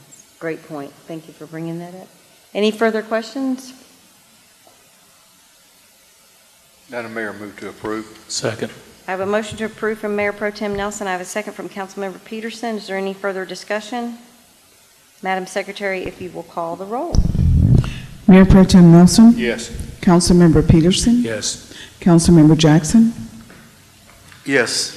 Councilmember Ennis? Yes. Councilmember Rogers? Yes. Motion passes unanimously. Ms. Waldron, if you would please extend our thanks to our past auditor and tell them, our new auditor, they've got big shoes to fill. All right, Council, I am going to read the executive session. There are 2 items that we need to make special note of, and I'm going to do what I think is correct, and the city attorney is going to let me know if I need to do something different. We are going into executive session to discuss 4 items. Item 10A, the City Council shall convene into executive session pursuant to Section 551.071 of the Texas Government Code to deliberate and seek advice of its attorneys regarding the operation of the Hunters Crossing Public Improvement District. Mayor Pro Tem Nelson will be recusing himself since he is a resident in the Hunters Crossing. We will then be discussing item 10B. City Council shall convene into closed executive session pursuant to Texas Government Codes 551.071 and 551.072 regarding real estate matters, including possible acquisition of real estate related to the municipal wastewater treatment plant. Full council will be in the room for that discussion. For item 10C, City Council shall convene into closed executive session pursuant to Texas Government Code 551.071 and 551.072 regarding the real estate matters, including possible acquisition and or abandonment of public right-of-way of downtown. Councilmember Ennis will be recusing himself from that item.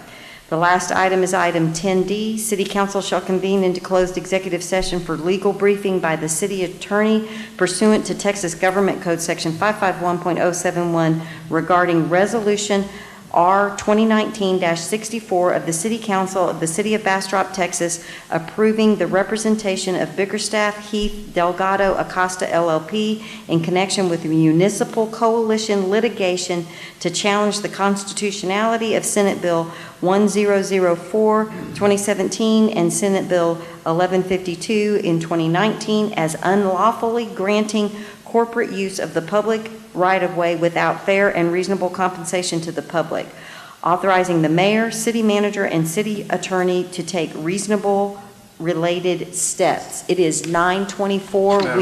Madam Mayor, point of clarification. Yes. I'm recusing myself not because I'm a resident, because I'm a homeowner, therefore I have a vested interest in the pit area, and therefore I'm recusing myself. Thank you very much for that clarification.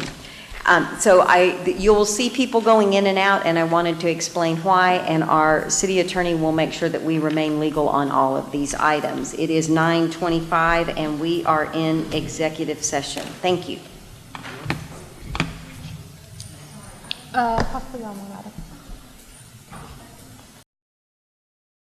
Some information. Well, the recent act by the Texas legislature to remove the ability of cities to govern themselves by the removal of one of the 2 telecommunication lines, and us only being able to charge the private sector for the greater of the 2, whether it be for cable, telephone, or any other telecommunication system. Just seems to be onerous, and it's placing a burden on the city, and I'm so happy to hear that other cities are looking to question the constitutionality of that, and they've asked us to join in, and I'd like to put forth a motion that we join the coalition of cities in fighting this. I second it. Mayor and council, I do want to tell the folks that watching at home, it's costing us $42,000 a year. So I'd like to clarify that in that when we say costing us, with the bill that they have enacted, there will be $42,000 less coming into the city budget that would have been provided by a large privately owned company, although they are still sending bills to all of their customers for both of the items. And the estimated cost of participation in the lawsuit is around $1,500. So we are saying that it is worth $1,500 to try to gain back over $40,000 that would be every single year. So that is why we are. It goes, in my mind, it goes beyond the monetary value of it. It goes to the fact that we need to be able to govern what we do within the municipal bounds of our city. And to have the legislatures, I'm just shocked the legislature has decided to step up and dictate to us how we deal with the private sector in ensuring that the public services are being met. I have a motion from Mayor Pro Tem Nelson, and I apologize. Were you? And Councilmember Rogers was the second. Is the motion clear enough? I think it is specifically for Resolution 2019-64. It is. Is there any further discussion? Madam Secretary, if you'll call the roll. Mayor Pro Tem Nelson? Yes. Councilmember Rogers? Yes. Councilmember Jackson? Yes. Councilmember Ennis? Yes. Councilmember Peterson? Yes. Thank you, Council. The motion is unanimously approved. We are now on item number 12. Motion to adjourn. It is 10:39, and we are adjourned. Thank you very much, Councilmember Peterson. Good night.